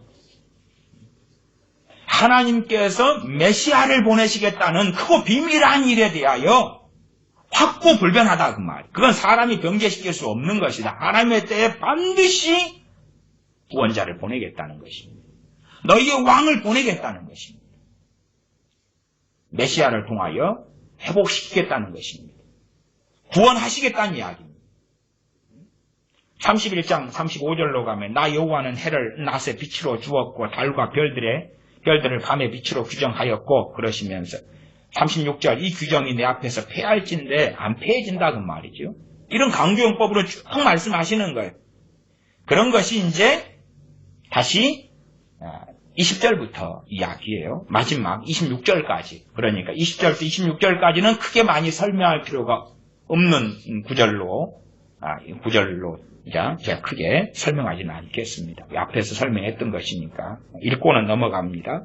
20절에 나 여호와가 이같이 말하노라. 너희가 능히 낮에 대한 나의 약점과 밤에 대한 나의 약점을 파하여 주야로 그때를 잃게 할 수 있을진데, 그러니까 우리한테 자, 너 밤낮을 더 무너뜨려 봐. 너희들 못하지. 그런 것처럼 21절 내 종 다윗에게 세운 나의 언약도 파하여 그로 그 위에 앉아 다스릴 아들이 없게 할 수 있겠으며, 그러니까 반드시 다윗의 위를 이은 아들을 왕권을 가진 이를 보내겠다는 것이지. 내 종 다윗에게 세운 나의 언약, 이 언약이 영원한 언약, 영영한 언약, 새 언약으로 앞에 이미 말씀하고 있었고, 그로 인하여 제가 말씀드렸습니다. 이 32장으로 가면 40절에 내가 그들에게 복을 주기 위하여 그들을 떠나지 아니하리라 하는 영영한 언약을 그들에게 세우고, 영영한 언약이었죠. 그 다음 31절, 31장이었죠. 31장에 31장 31절 나 여호와가 말하노라. 보라 날이 이르리니 내가 이스라엘 집과 유다 집에 새 언약을 세우리라. 이 언약이에요. 언약. 그 이제 언약이 아직 세워지진 않았고 세워질 거다는 약속을 해주신 거죠. 그것이 반드시 이루어진다는 강조형으로서 하나님께서 말씀하고 계시는 것입니다. 다시 33장 21절로 돌아옵니다. 하반절 내가 나를 섬기는 레위인 제사장에게 세운 언약도 파할 수 있으리라. 파하지 못한다 그 말이에요. 그 제사장 언약이 이제 이어지고 있다 그 말이에요. 이어지고 있다. 주님 안에서, 주님을 통하여. 22절 하늘의 만상은 셀 수 없으며 바다의 모래는 측량할 수 없나니 내가 그와 같이 내 종 다윗의 자손과 나를 섬기는 레위인을 번성케 하리라 하시니라. 소경들은요, 이 구절을 읽으면서 제사가 계속되고 레위 제사장이 계속되고 아니면 세상에 이 왕정이 계속될 줄로 아는 거예요. 다윗처럼 왕 자리에 앉아가지고 팔레스틴 이스라엘을 잘 통치해주고 다스려주고 좋은 복지정책, 강력한 국가를 이루고 막 이렇게 보는 거예요. 어리석은 사람들. 그러니까 이러한 성경의 어리석은 이해 속에서 주님께서 이 땅에 보잘것없이 흠모할 만한 모양이 없이 나시니까 오시니까 아닌가비요. 아니야. 동의할 수 없어. 그러는 것이죠. 더군다나 동의할 수 없어. 핵심 세력은 바리새인들입니다. 서기관들이에요. 성경을 가르치고 맡은 사람들이에요. 왜? 지 멋대로 해석했으니까. 지 멋대로 해석했고 눈에 보이는 대로 해석했으니까. 눈에 보이는 어떤 면에서 문자주의지. 문맥을 통해서 보는 게 아니라 문자적으로 보면서 거기에 매어버리는 것입니다. 저는 성경의 문자적 해석을 굉장히 중요시 여깁니다. 그러나 더 중요한 것은 문맥이다 말씀드려 왔습니다. 문맥이 첫 번째, 두 번째가 문자입니다. 23절 여호와의 말씀이 예레미야에게 임하니라 가라사대 이 백성이 말하기를 여호와께서 그 택하신 두 족속을 버리셨다 한 것을 너가 생각지 아니하느냐. 그들이 내 백성을 멸시하여 자기들 앞에서 나라로 인정치 아니하도다. 나 여호와가 이같이 말하노라. 나의 주야의 약정이 서지 아니할 수 있다니. 주야의 약정이 얼마 전에 이야기했던 밤낮 이게 폐해지는 걸 이야기하지요. 같은 이야기 반복됩니다. 천지의 규례가 정한 대로 되지 아니할 수 있다 할진대 천지는 하늘과 땅. 내가 야곱과 내 종 다윗의 자손을 버려서 다시는 다윗의 자손 중에서 아브라함과 이삭과 야곱의 자손을 다스릴 자를 택하지 아니하리라. 그러니까 결코 이런 일은 없다 그 말이야. 약속한 걸 이루겠다는 거야. 이루겠다. 그러니까 이 뒤에 강조용법도 누구에게 누구를 가리키며 지칭합니까? 주님 반드시 이 땅에 오신다. 구원자 오신다. 대속주 오신다. 메시아 오신다. 그것을 하나님이 다시 강조하시려고 이 반복적인 31장에 되어진 이 강조용법을 다시 쓰는 것입니다. 하나님의 이 약속은 변치 않으며 반드시 이루어진다. 그런데 그것은 우리의 때는 아니고 하나님의 정한 때에, 하나님의 정한 때. 26절 하반절에 아브라함과 이삭과 야곱의 자손을 다스릴 자를 택하지 아니하리라. 그러니까 이제 택하신다, 반드시 택하신다 그 말이. 다스릴 자가 누굽니까? 주님이시죠. 주님이시다. 주님을 보내신다는 이야기지. 내가 그 포로된 자로 돌아오게 하고 그를 긍휼히 여기리라. 그러면은 메시아하고 연결되니까 이 포로된 자가 돌아온다는 것이 중의적이라는 것을 알아야 돼요. 주님께서 오셔서 뭘 말씀하십니까?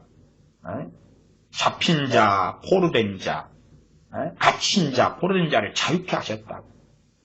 그것을 내가 이루러 오셨다고 말씀하시잖아요.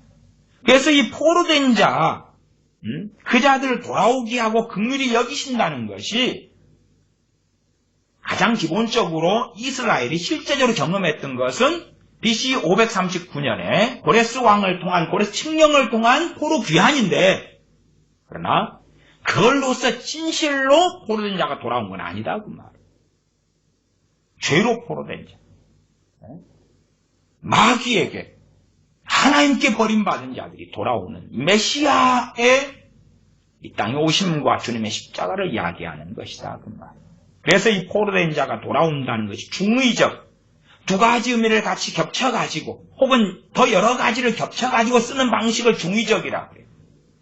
그러나 우리가 이 성경을 잘 볼 때에 단지 이게 단순한 포로 귀환에 대한 것이 아니구나 하는 것을 확인할 수 있는 것입니다. 누가복음을 봐볼까요? 누가복음 4장 18절입니다. 누가복음 4장 18절입니다. 4장 17절부터 읽어볼까요? 이사야서에 있는 말씀, 이사야서 49장 8절 등에 있는 말씀을 주님께서 인용하셨습니다. 이사야서는 주님의 메시아 되심이 아주 많이 나와 있습니다. 아주 많이. 그리고 그 사이사이에 이스라엘과 유다의 회복과 영광에 대한 많은 이야기가 있습니다. 누가복음 4장 17절부터 19절까지 제가 읽어보면 선지자 이사야의 글을 드리거늘 책을 펴서 이렇게 기록한 데를 찾으시니 곧 주의 성령님이 내게 임하셨으니 이는 가난한 자에게 복음을 전하게 하시고 내게 기름을 부으시고 나를 보내서 포로된 자를 자유케, 포로된 자에게 자유를, 눈먼 자에게 다시 보게 함을 전파하며 눌린 자를 자유케 하고 주의 은혜의 해를 전파하게 하려 하심이라. 포로된 자를 어떻게 해요? 자유, 포로된 자에게 자유를 준다. 포로된 자들에게 자유를 주신다. 우리가 그냥 영적, 그러나 그게 본질이에요. 영적인 게 본질이고요. 이 세상에 있는 것은 비본질이고 이건 사라져가는 거예요. 잠시 동안 있을 거예요. 그러나 유감스럽게 우리의 관심과 중심과 포인트와 초점과 이것은 이 세상에 잠깐 사라져가는 것을 더 크게 보는 거예요. 그러니까 영적인 사람으로 살 수가 없는 거예요. 육적인 사람이 될 수밖에 없는 거예요. 이 세상에 보이는 것, 참는 것, 누리는 것, 먹는 것, 마시는 것, 구경하는 것, 여행하는 것, 복지를 가지는 것, 건강을 누리는 것, 그런 것들이 더 중요한 것이 되니까 영적인 것은 흐릿해져 갔어. 영적인 포로에서 돌이키시는 거. 그러나 내가 이 세상에 정말 자유롭게 떵떵거리고 사는 그것이 더 내게 자유가 있는 거야. 그렇게 주장하는 것이. 그래서 이제 영적인 거, 세상적인 거 나누는 영지주의가 굉장히 깊이 들어와 버렸다고 제가 이야기해 왔습니다. 포로된 자에게 자유를, 본래 복수형입니다. 포로된 자들에게 자유를. 그리고 21절에 가면 이에 예수님께서 저희에게 말씀하시되 이 글이 오늘날 너희 귀에 응하였느니라. 이루어졌다. 포로된 자에게 자유를 주시는 것, 그것이 눈에 보이는 어떤 것으로는 또한 그 예언의 성취로서도 바벨론에서 포로 귀환의 사건은 당연합니다. 그러나 그것은 맛배기였다는 거예요. 맛배기. 진정한 포로에서 포로들에게 자유를 주시는 것에 맛배기였다는 거예요. 그것이 끝이 아니었다 그 말이. 맛배기였고 진정한 포로들에게 자유를 억눌린 자에게 해방을 주시는 것은 주님께서 오셔서 성취하시는 거예요. 그래서 바벨론 포로 귀환은 그것도 가리키는 것이 무엇입니까? 주님의 이 땅에 오심을 가리키는 거였다는 것을 알아들었어야 됐던 거예요. 누가요? 하나님의 백성인 이스라엘과 유다가요. 그러나 그들이 누리는 실제적인 포로 귀환. 그 다음에 이제 떵떵거리고 잘 사는 나라를 기대했는데, 그리고 다시 성전을 지었는데 보잘것없었고, 성전 짓다가 공사가 중단되지요. 주변에 이민족이 공격을 받지요. 너무 비참하고 힘든 거라요. 심지어 그때 이후로 100여 년의 시간이 흘렀는데, 그런데 이스라엘 성벽은 해파되고 핍박을 받는 그 소식을 느헤미야가 전해받지요. 그리고 하나님께 간구하는, 그리고 예루살렘 총독으로 파견되어서 성벽을 중건하는 그 역사가 느헤미야서에 나와 있지요. 말하자면 포로에서 귀환되었는데, 포로에서 귀환되어 사는 사람들의 삶이 비참하더라 그 말이에요. 비참하더라. 539년에 포로 귀환 명령이 떨어진 다음에 느헤미야로 가면 에스라, 학사 에스라, 느헤미야로 가면 445년 6년이에요. 그러면 거의 100여 년 가까운 세월인데도 아직 제대로 자리 잡지 못하고 있는 이스라엘을 보게 된다 그 말이에요. 다시 예레미야 33장 마지막 26절 다시 짚습니다. 마지막 구절이지요. 내가 그 포로된 자로 돌아오게 하고 그를 긍휼히 여기리라. 뭐 어떠한 긍휼입니까? 긍휼히 여기리라는 것은요, 긍휼히 여길 자격이 없기 때문에 그러는 것이. 긍휼히 여길 자격이 있다. 내가 어느 회사에서 일을 해가지고 월급 받는 것은 긍휼이 아닙니다. 대가하고 당연한 것입니다. 곡식 떠는 소의 입에 재갈을 물리지 말라고. 일을 하는 소가 좀 일하다가 좀 먹을 수 있는 거지. 당연한 거다. 근데 긍휼은 그런 게 아닙니다. 자비는 그런 게 아니에요. 은혜는 그런 게 아니에요. 받을 것 없는 그런 사람이 받는 것입니다. 그만큼 이스라엘과 유다의 죄악상이 크다 그 말이에요. 그럼에도 아들을 보내시겠다. 그럼에도 아들에게 그들의 죄를 담당케 하시겠다는 것입니다. 주님께서 채찍에 맞으심으로 나음을 입게 하시겠다는 것입니다. 그것이 내가 그 포로된 자로 돌아오게 하고 그를 긍휼히 여기리라의 클라이막스입니다. 맛배기는 539년에 바벨론 포로에서 귀환하는 것이 맛배기지만은, 그러나 그 맛배기를 맛봤는데 계속 상당히 비참했더라 그 말이죠. 다시 예레미야 이제 33장 4절로 돌아갑니다. 4절로 돌아갑니다. 일단은 문맥상으로 33장 3절에 너는 내게 부르짖으라 내가 내게 응답하겠고 내가 알지 못한 크고 비밀한 일을 내게 보이리라 그랬어요. 이게 우리는 이걸 개인적으로만 극단적으로 해석하는 경향이 있다고 제가 말씀드렸죠. 근데 그러면은 응답하겠다 그러면은 그래도 예레미야 선지자의 원함과 기도가 뭐겠습니까? 저 바벨론 물러가고 그 다음에 무엇보다도 유다와 예루살렘이 회개하는 것이죠. 회개하고 거룩하게 되는 것이에요. 그 열망이 선지자에게 얼마나 크겠습니까? 정신 차리는 것이에요. 정신 차리는 것이에요. 아니면 바벨론에 항복해라고 권유했잖아요. 항복하는 거예요. 하나님 앞에 잘못다 뉘치고 깨닫고, 그런다 해서 거기에서 회개가 일어난다고 해서 바벨론을 통한 하나님의 심판이 끝나는 건 아니기 때문에 항복하라는 거예요. 그런 것이 이루어지는 것이 예레미야 선지자의 개인사보다 더 원하는 선지자의 바람이고 구하는 거겠죠. 부르짖는 거겠죠. 그러면 우리가 생각하는 식의 해석이 33장 3절에 된다면 그 다음에는 자 예레미야야 너가 내게 부르짖었으니까 내가 응답하겠다. 그래서 저 바벨론 왕 느부갓네살과 갈대아 군사들이 다 떠날 거야. 아니면 회개운동이 일어나. 지금 시드기야 왕이 금식을 선언하게 돼. 그 다음에 백성들이 가슴을 치고 통곡하고 회개해. 마치 요나서에 나와 있는 그 니느웨 성의 회개처럼 그런 것이 나오면 크고 비밀한 일. 그러면 그것도 야 올해는 힘든데 내년 되면 자유케 되면 내년 되면 부흥이 일어나고 내년 되면 뭐 이런 식이잖아요. 그 다음 내용이 안 그렇다니까요. 우리는 우리식으로 성경 본문 던져놓고 북치고 장구치고 하고 싶어요. 스스로 황홀경 속에 들어갈 준비가 돼 있다 그 말이에요. 33장 4절 이스라엘의 하나님 여호와가 말하노라 무리가 이 성읍의 가옥과 유다 왕궁을 헐어서 갈대아인의 성벽과 흉벽과 칼을 막아 싸우리 하였으나 첫 번째는 뭐 크고 비밀한 일은 아니죠. 이미 그건 다 예언된 것입니다. 크고 비밀한 일을 가리키는 것은 저는 명백하게 우리 주 예수 그리스도라고 말씀드렸어요. 그게 영원한 크고 비밀한 것입니다. 영원한 것입니다. 우리의 마음을 사로잡아야 될 영원한 크고 비밀한 일은 우리 주 예수 그리스도이십니다. 다른 건 없어요. 다른 건 없어. 내 장래? 수혜칠 가치가 없는 것입니다. 내 자식의 장래? 그저 그렇게 살다가 가는 것이지요. 크고 비밀한 일은 하나밖에 없습니다. 하나밖에 없어요. 다른 것을 찾으니까 문제죠.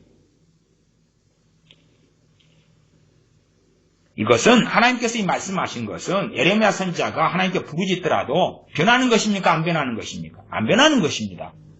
안 변하는 것이에요. 너는 내게 부르짖으라 전에 하나님은 이미 이 지금 4절부터 하시는 말씀을 반복해 오고 계십니다. 그 앞에도 반복했어요. 31장도 32장도 그 앞에도 계속 그랬고요. 4절 그래서 5절 싸우리 하였으나 내가 나의 노와 분함으로 그들을 죽이고 누구를 죽입니까? 이 무리가 예루살렘 거민들, 유다 백성들, 왕 등등을 죽이겠다고 말이에요. 죽이고 그 시체로 이 성에 채우게 하였나니 아직 지금 진행형 중입니다.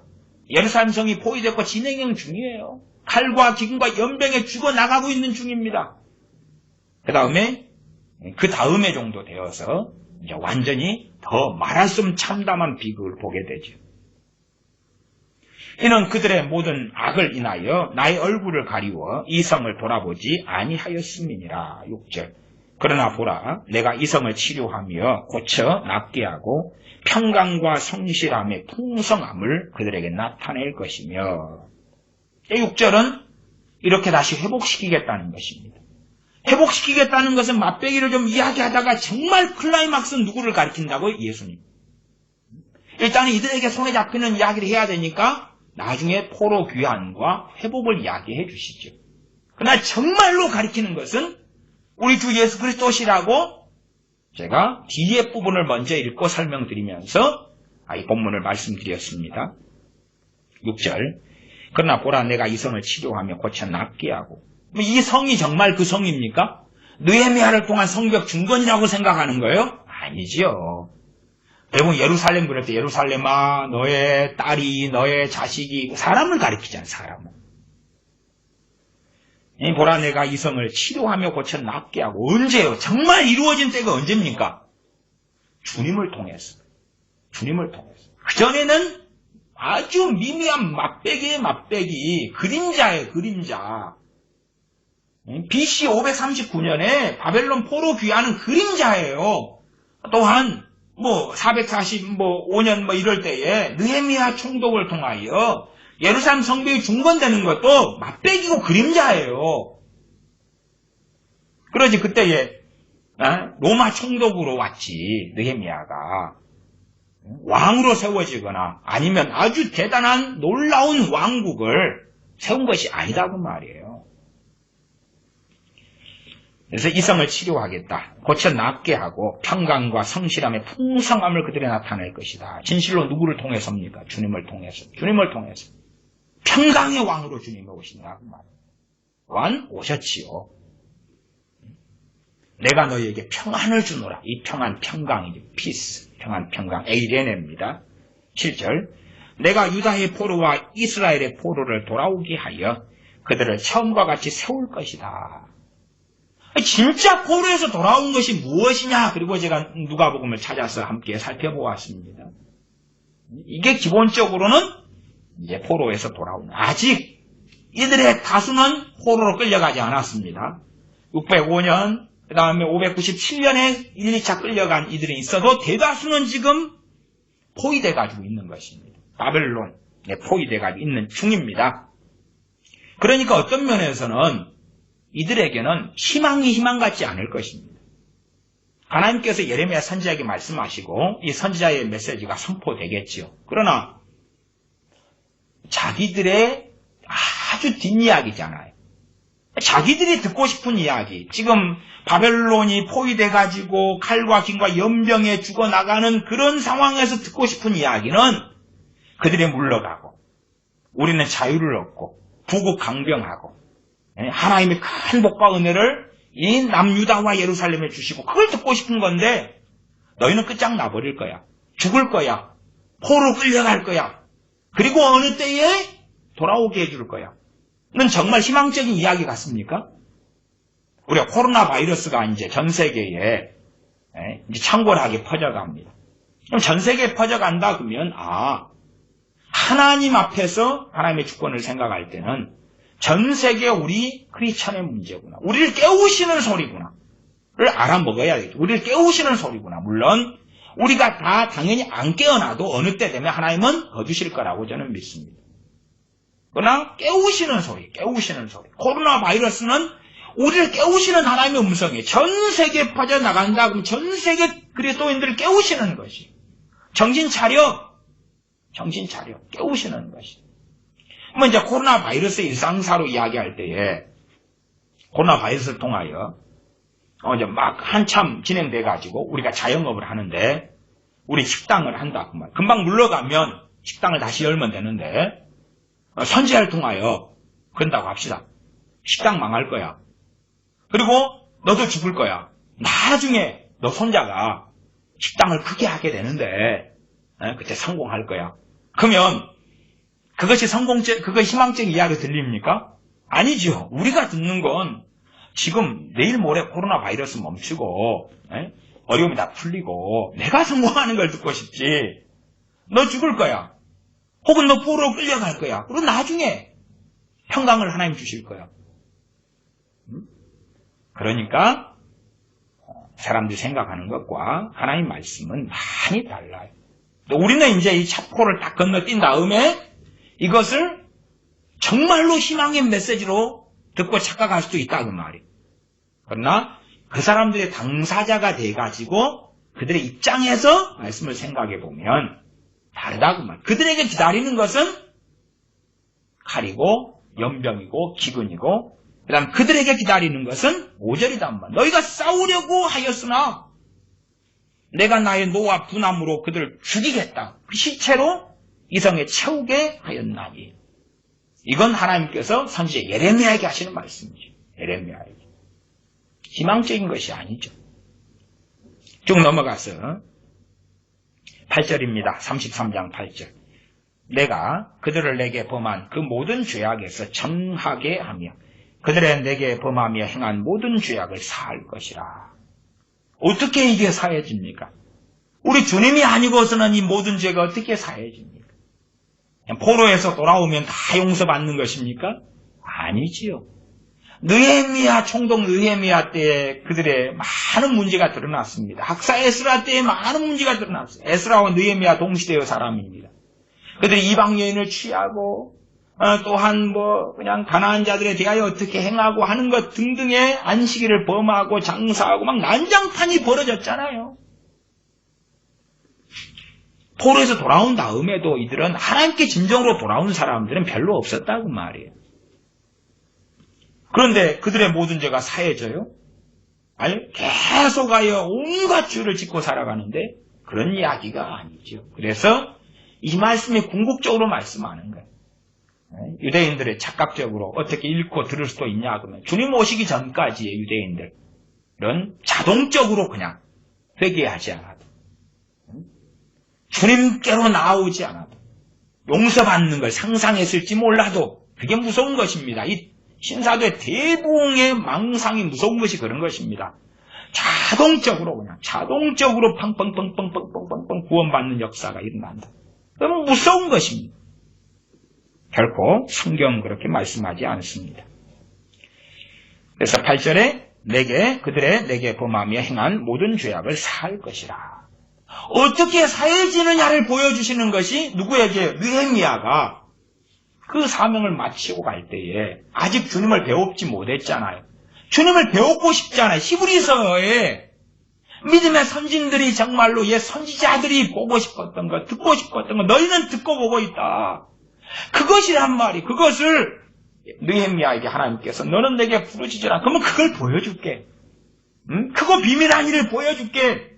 저는 믿습니다. 선지자는 크고 비밀한 일을 보고 그의 사역과 인생을 마감했다는 것. 크고 비밀한 어떻게 주 예수 그리스도를 통한 죄사함이 나타나는지, 어떻게 모든 죄가 주님을 통하 용서받는지, 그 놀라운 크고 비밀한 일. 영원한 제사가 어떻게 십자가에서 주님께서 산 제물 되시고 어린 양 되셔서 그 영원한 제사가 이루어지는지, 단 한 번에 영원한 그 제사가 자신의 피로 또한 어떠한 대제사장이 오시는지, 메시아가 어떠한 대제사장이 되시는지, 그 크고 비밀한 일. 우리가 히브리서를 읽을 때도 히브리서가 전체가 다 크고 비밀한 일에 대한 것입니다.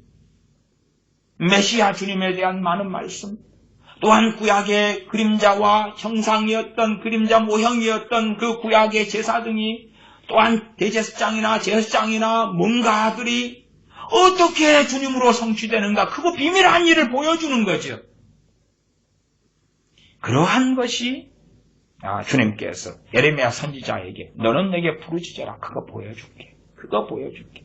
정말로 너가 바라고 원했던 거 이거잖아.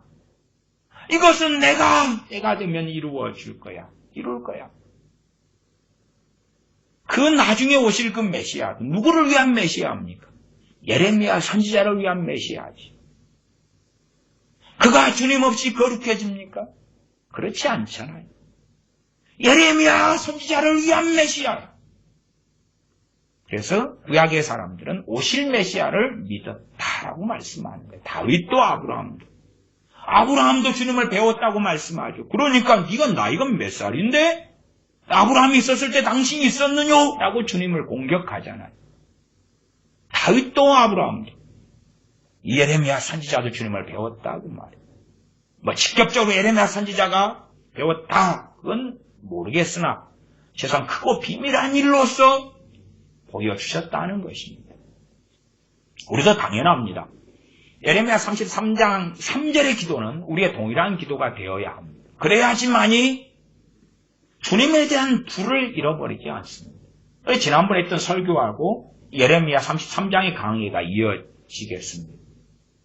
하나님에 대한 열망, 하나님에 대한 그 사랑을 깨닫고 알기 때문에 반응하는 것입니다. 알기 때문에. 제가 간혹 제 어린 시절 이야기를 한 적도 있습니다. 집이 이제 아버지께서 어부셨는데 좀 술을 많이 마시셔서, 그래서 심심하면 배 타고 들어오셨다가 장독대를 깨고 문짝을 깨고 TV를 깨고, TV도 겨우 그냥 장만하고 할부로 마련한 것도 박살 내버리고, 그러니까 집안에 있는 것이 벌벌벌 떨고 무서운 것이 어릴수록 더 그랬던 것이. 그러다가 제 개인 어떤 이제 해석입니다. 옛날 어릴 때 5살 땐가 7살 땐가 모르겠는데, 어머니가 정확히 아시겠지. 근데 이제 어느 때에 이제 집에 가정에 제 마음에 뿌리를 내리게 된 때가 있어요. 제 경험에 뿌리를 내리게 됩니다. 제 동생 같은 경우는 집에 이 마음에 뿌리를 못 내렸어요. 그러니까 귀신이 틈타기 좋은 상태가 돼가지고 귀신이 틈타고 고통을 많이 받았어요. 저는 이제 뿌리를 내리게 된 계기가 뭐냐면, 제가 그 어릴 때 급체를 했어요. 하고 죽어갔어요. 급체를 해가지고 막 진짜 죽어가고 있었어요. 그러니까 당시에는 이 약방에서 주사도 놓고 링겔도 놓고 다 했습니다.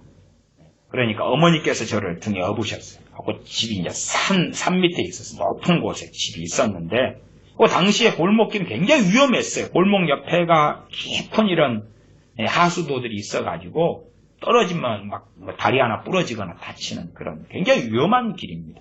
근데 어머니께서 저를 업고, 둘째 아들이 죽을까봐 업고, 그 어머니 그때도 몸무게가 80kg 이렇게 막 되셨어요. 항상 그 몸무게를 많이 유지하시고, 요즘엔 다이어트를 좀 하시고 운동하셔가지고 이제 70몇 킬로로 좀 하셔서 굉장히 자부심을 느끼시고 그러시는데, 근데 어쨌든 그때 아들을 등에 업고 막 달리시는 거예요. 막 옛날에 보면 600만 불의 사나이 막 소머지 막 이런 거 저도 좋아하고 재밌게 봤는데 그런 걸 막 그런 것처럼 잔잔 달리시는 거. 제가 등에 이제 엎여가지고 막 굉장히 고통스럽고 아파요. 아픈데 아니 근데 이제 어머니 달리시는데 그 의식이 좀 있는 거예요. 막 그냥 아이고 이건 나 하나 살려보겠다고 그냥 근데 저는 너무 아파요. 근데 막 등에 엎고 잔잔 그리고 막 그 덩치에 숨도 안 쉬고 막 달리시는 거예요. 여러분이 80km 돼보세요. 오래 달리는가.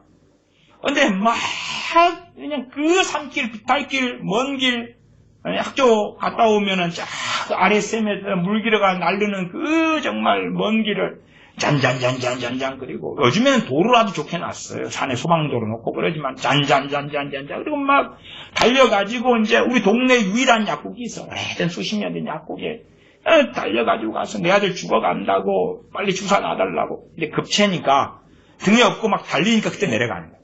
가고 이제 약국에 갔을 때 그때 약방이라 그랬는데 경호약방 약방에 딱 갔었는데 그때 많이 이미 좋아진 거예요. 둘째 없고 이렇게 우리가 체를 하면 막 등을 두드리기도 하고 막 퉁퉁 뛰기도 하고 그렇잖아요. 그러면 내려가는 것처럼. 그래서 그때 이제 가정의 뿌리를 내렸다고 말이에요. 왜? 아버지가 오면 막 공포가 일어나고 어머니도 벌벌 떨고 특히 어머니가 대항도 못 하시고 막 어린 아이가 무서워서 이렇게 있는 그러니까 적응을 못 하는 거예요, 마음에. 근데 그때 이제 어머니의 사랑을 느끼는 거예요. 어머니의 사랑. 정말 사랑해줘도 우리는 사람들은 얼마나 어리석은지 부모가 정말 사랑해줘도 못 느낄 때가 많아요, 자식이. 그래서 집안에 부정화가 되고 가출하고 막 그러는데 저는 이제 그때 느낀 거예요, 이제. 그 급체해가지고 죽어가는 그 상황. 그러면 예레미야 33장 3절로 하면 이 크고 비밀한 일이 뭡니까? 하나님의 그 사랑은 영원하며 지금도 내게 역사하시는데 내가 부정하고 못 느끼는 거예요. 크고 비밀한 일을 보여주실 때에 그리고 이미 보여주셨지요 또. 그 다음에 이미 보여주신 그것도 우리가 깨닫고 듣는 마음이 부족하니까 구하는 거예요. 구해. 그러나 우리가 구하는 것은 다른 방향성인 거예요. 너희는 내게 부르짖으라. 근데 뭘 돈요, 직장요, 성공요 뭐 하지 말라는 이야기는 아닌데 하나님의 말씀하고는 번지수가 유감스럽게 상당히 다르고 멀다. 정말 우리가 부르짖어야 될 게 무엇인가 그 말이에요. 크고 비밀한 일이지. 이건 주 예수 그리스도를 통한 하나님의 그 사랑, 그 은혜, 그 용서, 그 긍휼, 그 자비, 또한 아들 되신 주님의 그 사랑, 그 사랑. 그래서 이 에베소서를 봐볼까요?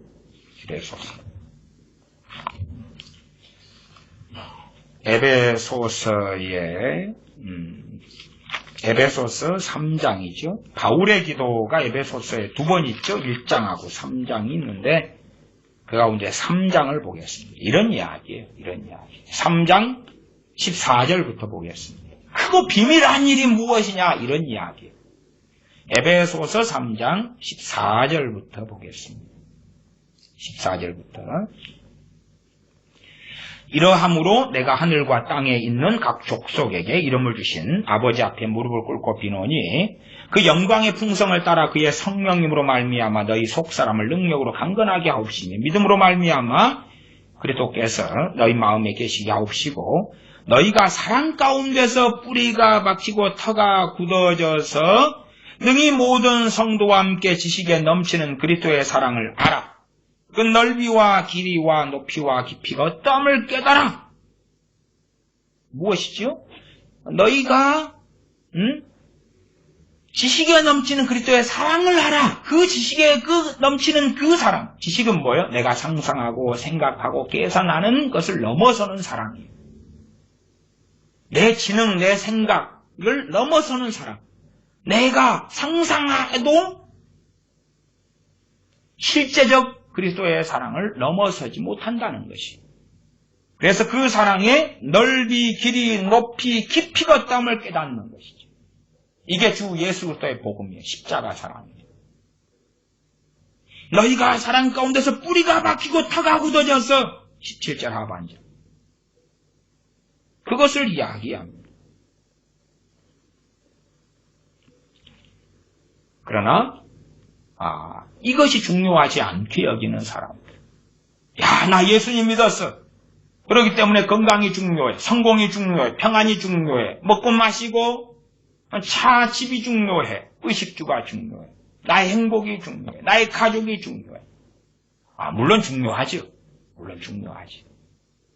그러나 다이아몬드와 지푸라기가 있다면, 지푸라기만 추구하면 지푸라기 쓸 때는 있으나 다이아몬드를 던져놓고 지푸라기만 찾는다면 그건 어리석다 그러겠지.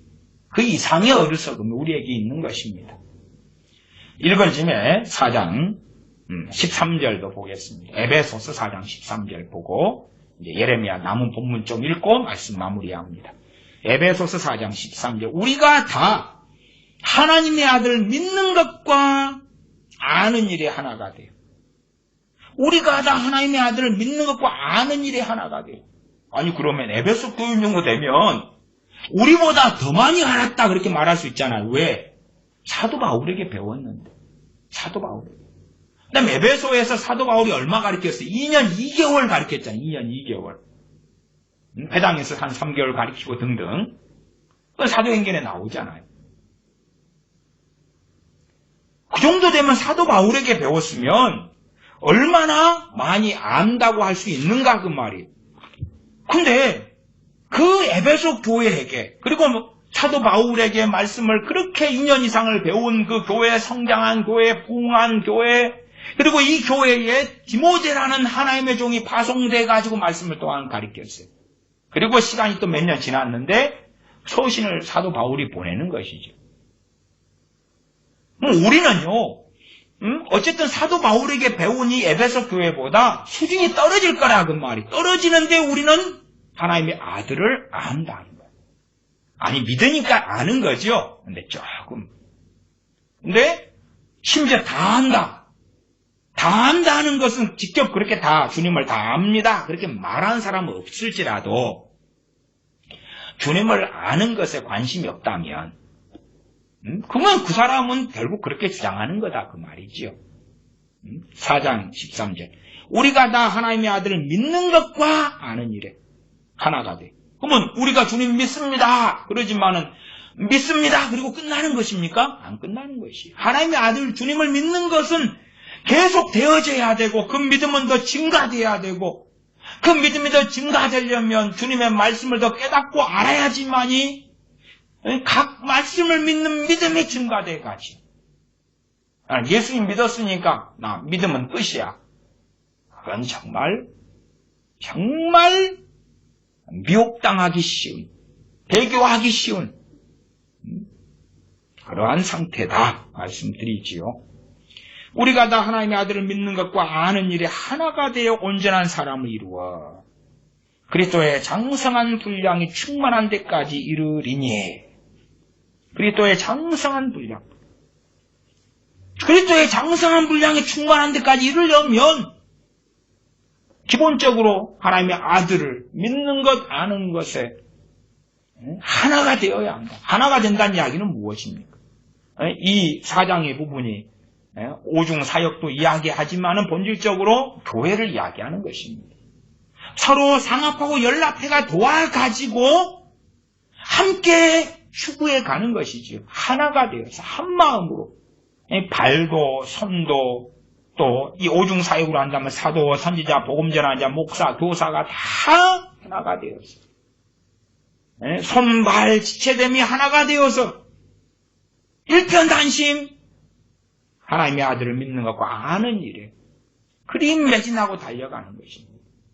그때에 그리스도의 장성한 분량에 이르러 간다 그 말이에요. 이르러 간다. 온전한 사람, 그 사람을 이야기할 때도 그리스도의 몸으로서의 온전한 사람을 이야기하는 것입니다. 한 나 홀로로서의 퍼펙트맨을 이야기하는 게 아닙니다. 나 혼자로서의 온전함을 이야기하는 게 아니라 신약에서 온전한 사람 이야기할 때, 몸 이야기할 때 머리가 그리스도요, 몸이 교회. 그 사람을 이야기할 때가 많습니다. 다시 예레미야 33장으로 돌아옵니다. 33장. 9절로 가면 되겠죠? 9절부터 읽습니다. 이 성읍이 세계 열방 앞에서 내게 기쁜 이름이 될 것이며, 우리가 그래서 우리 개신교인들도 지금도 예루살렘에 성지순례 다니고 그러지 않습니까? 왜? 주님께서 그 땅에 오셨기 때문에. 우리에겐 기쁜 이름이에요. 기쁜 이름. 그래서 우리가 지금도 예루살렘, 그리고 이스라엘, 그리고 또 이스라엘 역사도 공부하고 구약 성경도 읽고 그러죠. 이런 것을 좀 보편적으로 생각하시면 되겠습니다. 내게 기쁜 이름이 될 것이며 찬송과 영광이 될 것이요. 그들은 나의 이 백성에게 베푼 모든 복을 들을 것이요. 이 모든 복이 무엇입니까? 그 아들을 보내십니다. 세계 열방이 주님 오셨네. 주님 오셨네. 기쁜 소식이지.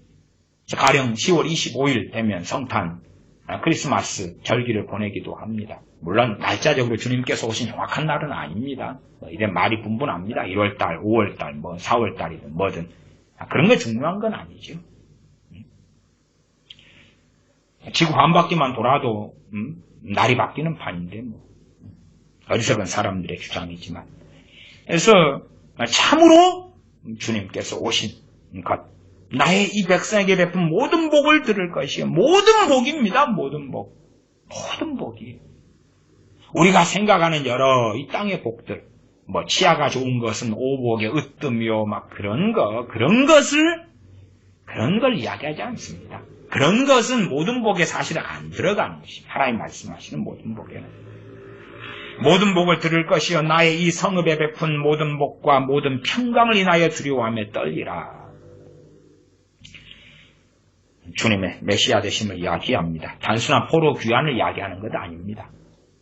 10절 11절 나 여호와가 이같이 말하노라. 너희가 가르쳐 말하기를 황폐하여 사람도 없고 짐승도 없다 하던 여기 곧 황폐하여 사람도 없고 주민도 없고 짐승도 없던 유다 성읍들과 예루살렘 거리에서 즐거워하는 소리, 기뻐하는 소리, 신랑의 소리, 신부의 소리와 및 만군의 여호와께 감사하라. 여호와는 선하시니 그 인자하심이 영원하다 하는 소리와 여호와의 집에 감사제를 드리는 자들의 소리가 다시 들리리니 이는 내가 이 땅에 포로로 돌아와서 처음과 같이 되게 할 것임이니라. 여호와의 말이니라. 우리가 주님의 초림 이 땅에 오심을 근거로 생각할 때는 이 해석을 어리석게 하지 않게 됩니다. 그러나 주님을 빼고 이것 해석하게 되면 아직도 메시아 되신 주 예수 그리스도를 영접하지 않는 팔레스틴의 이스라엘이 되고야 맙니다. 그래서 이러한 것은 주님으로 인하여 벌어지는 것입니다. 로마 식민지에서 유다가 해방되고 떵떵거리고 독립국이 되고 잘 살고 전 세계적인 제국과 강대국이 되고 그리고 솔로몬 때처럼 은금이 흔해 빠진 그런 시대가 되는 그런 걸 이야기하는 것이 아닙니다. 주님으로 인하여 하나님의 자녀 백성들 또한 버림받은 자들 지옥에 가야 마땅할 우리 같은 이들이 구원받아서 주님 안에서 누리는 행복과 주님 안에 누리는 구원의 감격과 그 은혜로 인한 우리의 반응을 이야기하며 나아가 성령 충만을 받고 주님과 함께 동행하며 살아갈 때에 누리는 하나님의 백성의 일들을 이야기하는 것입니다. 12절입니다. 나 여호와가 만군의 여호와가 이같이 말하노라. 황폐하여 사람도 없고 앞에 있는 반복이기도 하지요. 짐승도 없던 이곳과 그 모든 성읍에 다시 목자에 거할 곳이 있으리니 그 양 무리를 눕게 할 것이라. 평안해지니까 이제 다시 양도 치고요. 목동 양치기들도 나타나고 그런 앞에 있었던 반복되는 말씀이지요. 13절 산지 성읍들과 평지 성읍들과 남방의 성읍들과 베냐민 땅과 예루살렘 사면과 유다 성읍들에서 양무리가 다시 계수하는 자의 손 아래로 지나리라. 여호와의 말이니라. 이게 강도에게 약탈당할 위험이 없어지니까 이제 숫자를 세는 것이면 양치기가 목동 목자가 세는 것입니다. 그래서 양우리에 드릴 때 숫자를 세고요. 여기 한 마리, 두 마리, 세 마리 그렇게 숫자 세는 그런 계수하는 자가 있습니다. 그렇게 평안의 때가 되리라. 정말로 이것이 팔레스틴 이스라엘적인 육적인 그런 상황이었다면 우리가 이스라엘 역사를 볼 때에 많은 비극들이 일어나지 않았어야 되는 것입니다. 그래서 말씀을 정말 제대로 읽고 봐야 되는 것입니다. 그런 의미에서 제가 예레미야 33장을 전체를 읽었습니다. 왜? 이 13절까지 끊어버리면 안 되니까. 끊어버리면 안 되니까. 14절 15절까지만 읽고 말씀을 마무리합니다. 나 여호와가 말하노라. 보라, 내가 이스라엘 집과 유다 집에 대하여 이런 선한 말을 성취할 날이 이르리라. 이런 선한 말이 앞에 있었던 말씀들이잖아요. 포로 귀환은 맛배기였고 다 성취되지 않았지요. 정말로 어떠한 것이 성취될 날이 올 것이냐? 누구를 통하여? 33장 15절 그날 그때에 내가 다윗에게 한 의로운 가지가 나게 하리니. 주님의 인카네이션 성취. 그가 이 땅의 공평과 정의를 실행할 것이라. 주님을 통한 우리 주 예수 그리스도를 통한 평강이며 주님께서 가지고 오신 하나님의 나라입니다. 또한 주님으로 인하여 들어갈 하나님의 나라, 길이와 진리와 생명 되신 우리 주님에 대한 이야기입니다. 그러므로 우리는 전능하신 아버지께 부르짖어야 합니다. 너는 내게 부르짖으라. 내가 내게 응답하겠다. 무엇을 놓고 부르짖어야 하느냐? 하나님의 크고 비밀한 경륜, 우리 주 예수 그리스도의 복음이지. 단지 머리로 이해하는 게 아니라 우리의 마음이 뜨거워지게 하고 우리의 심령이 요동치게 하고 그 사랑에 반응하게 하는 그러한 열매가 나타나는 그러한 응답이 너가 알지 못하는 크고 비밀한 일을 내게 보이리라 하는 것입니다. 그래서 우리가 기도하고 구하였습니다. 우리 안에 하나님의 불, 주님의 불, 거룩한 불, 하나님에 대한 타오르는 열망과 열정, 주님과 함께 그 아들을 믿는 것과 아는 일이 하나가 되어 살아가는 그 열망 열정, 하나님의 영광을 위하여 살아가는 그 열망과 열정을 이 간절한 기도 33장 3절에 부르짖는 기도를 통하여 얻으라는 것이죠. 기도하겠습니다. 아버지 하나님, 우리가 때마다 간절하게 부르짖고 기도하고 구할 것이 바로 크고 비밀한 하나님의 경륜인 우리 주 예수 그리스도의 대속과 그 은혜와 그 사랑, 십자가를 지신 고난당하심, 이 바로 우리로 인한 것임을 알고 깨닫는 것.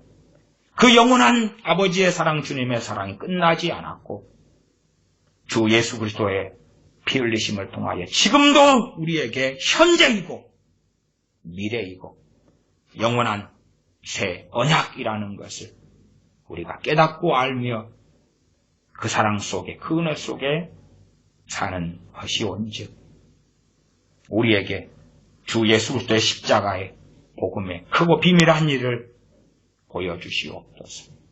우리의 눈이 멀고 소경된 우리를 긍휼히 여겨주셔서 사도 바울이 에베소서 3장에 기도했던 것처럼 그 사랑의 뿌리를 내리고 넓이와 길이와 높이와 깊이가 어떠함을 그 사랑, 그리스도의 사랑에 넓이와 길이와 높이와 깊이를 깨닫는 우리가 되어져서 그 사랑에 매여 살게 하여 주시옵소서. 짧은 생애를 사는데 주님의 그 사랑에 매여서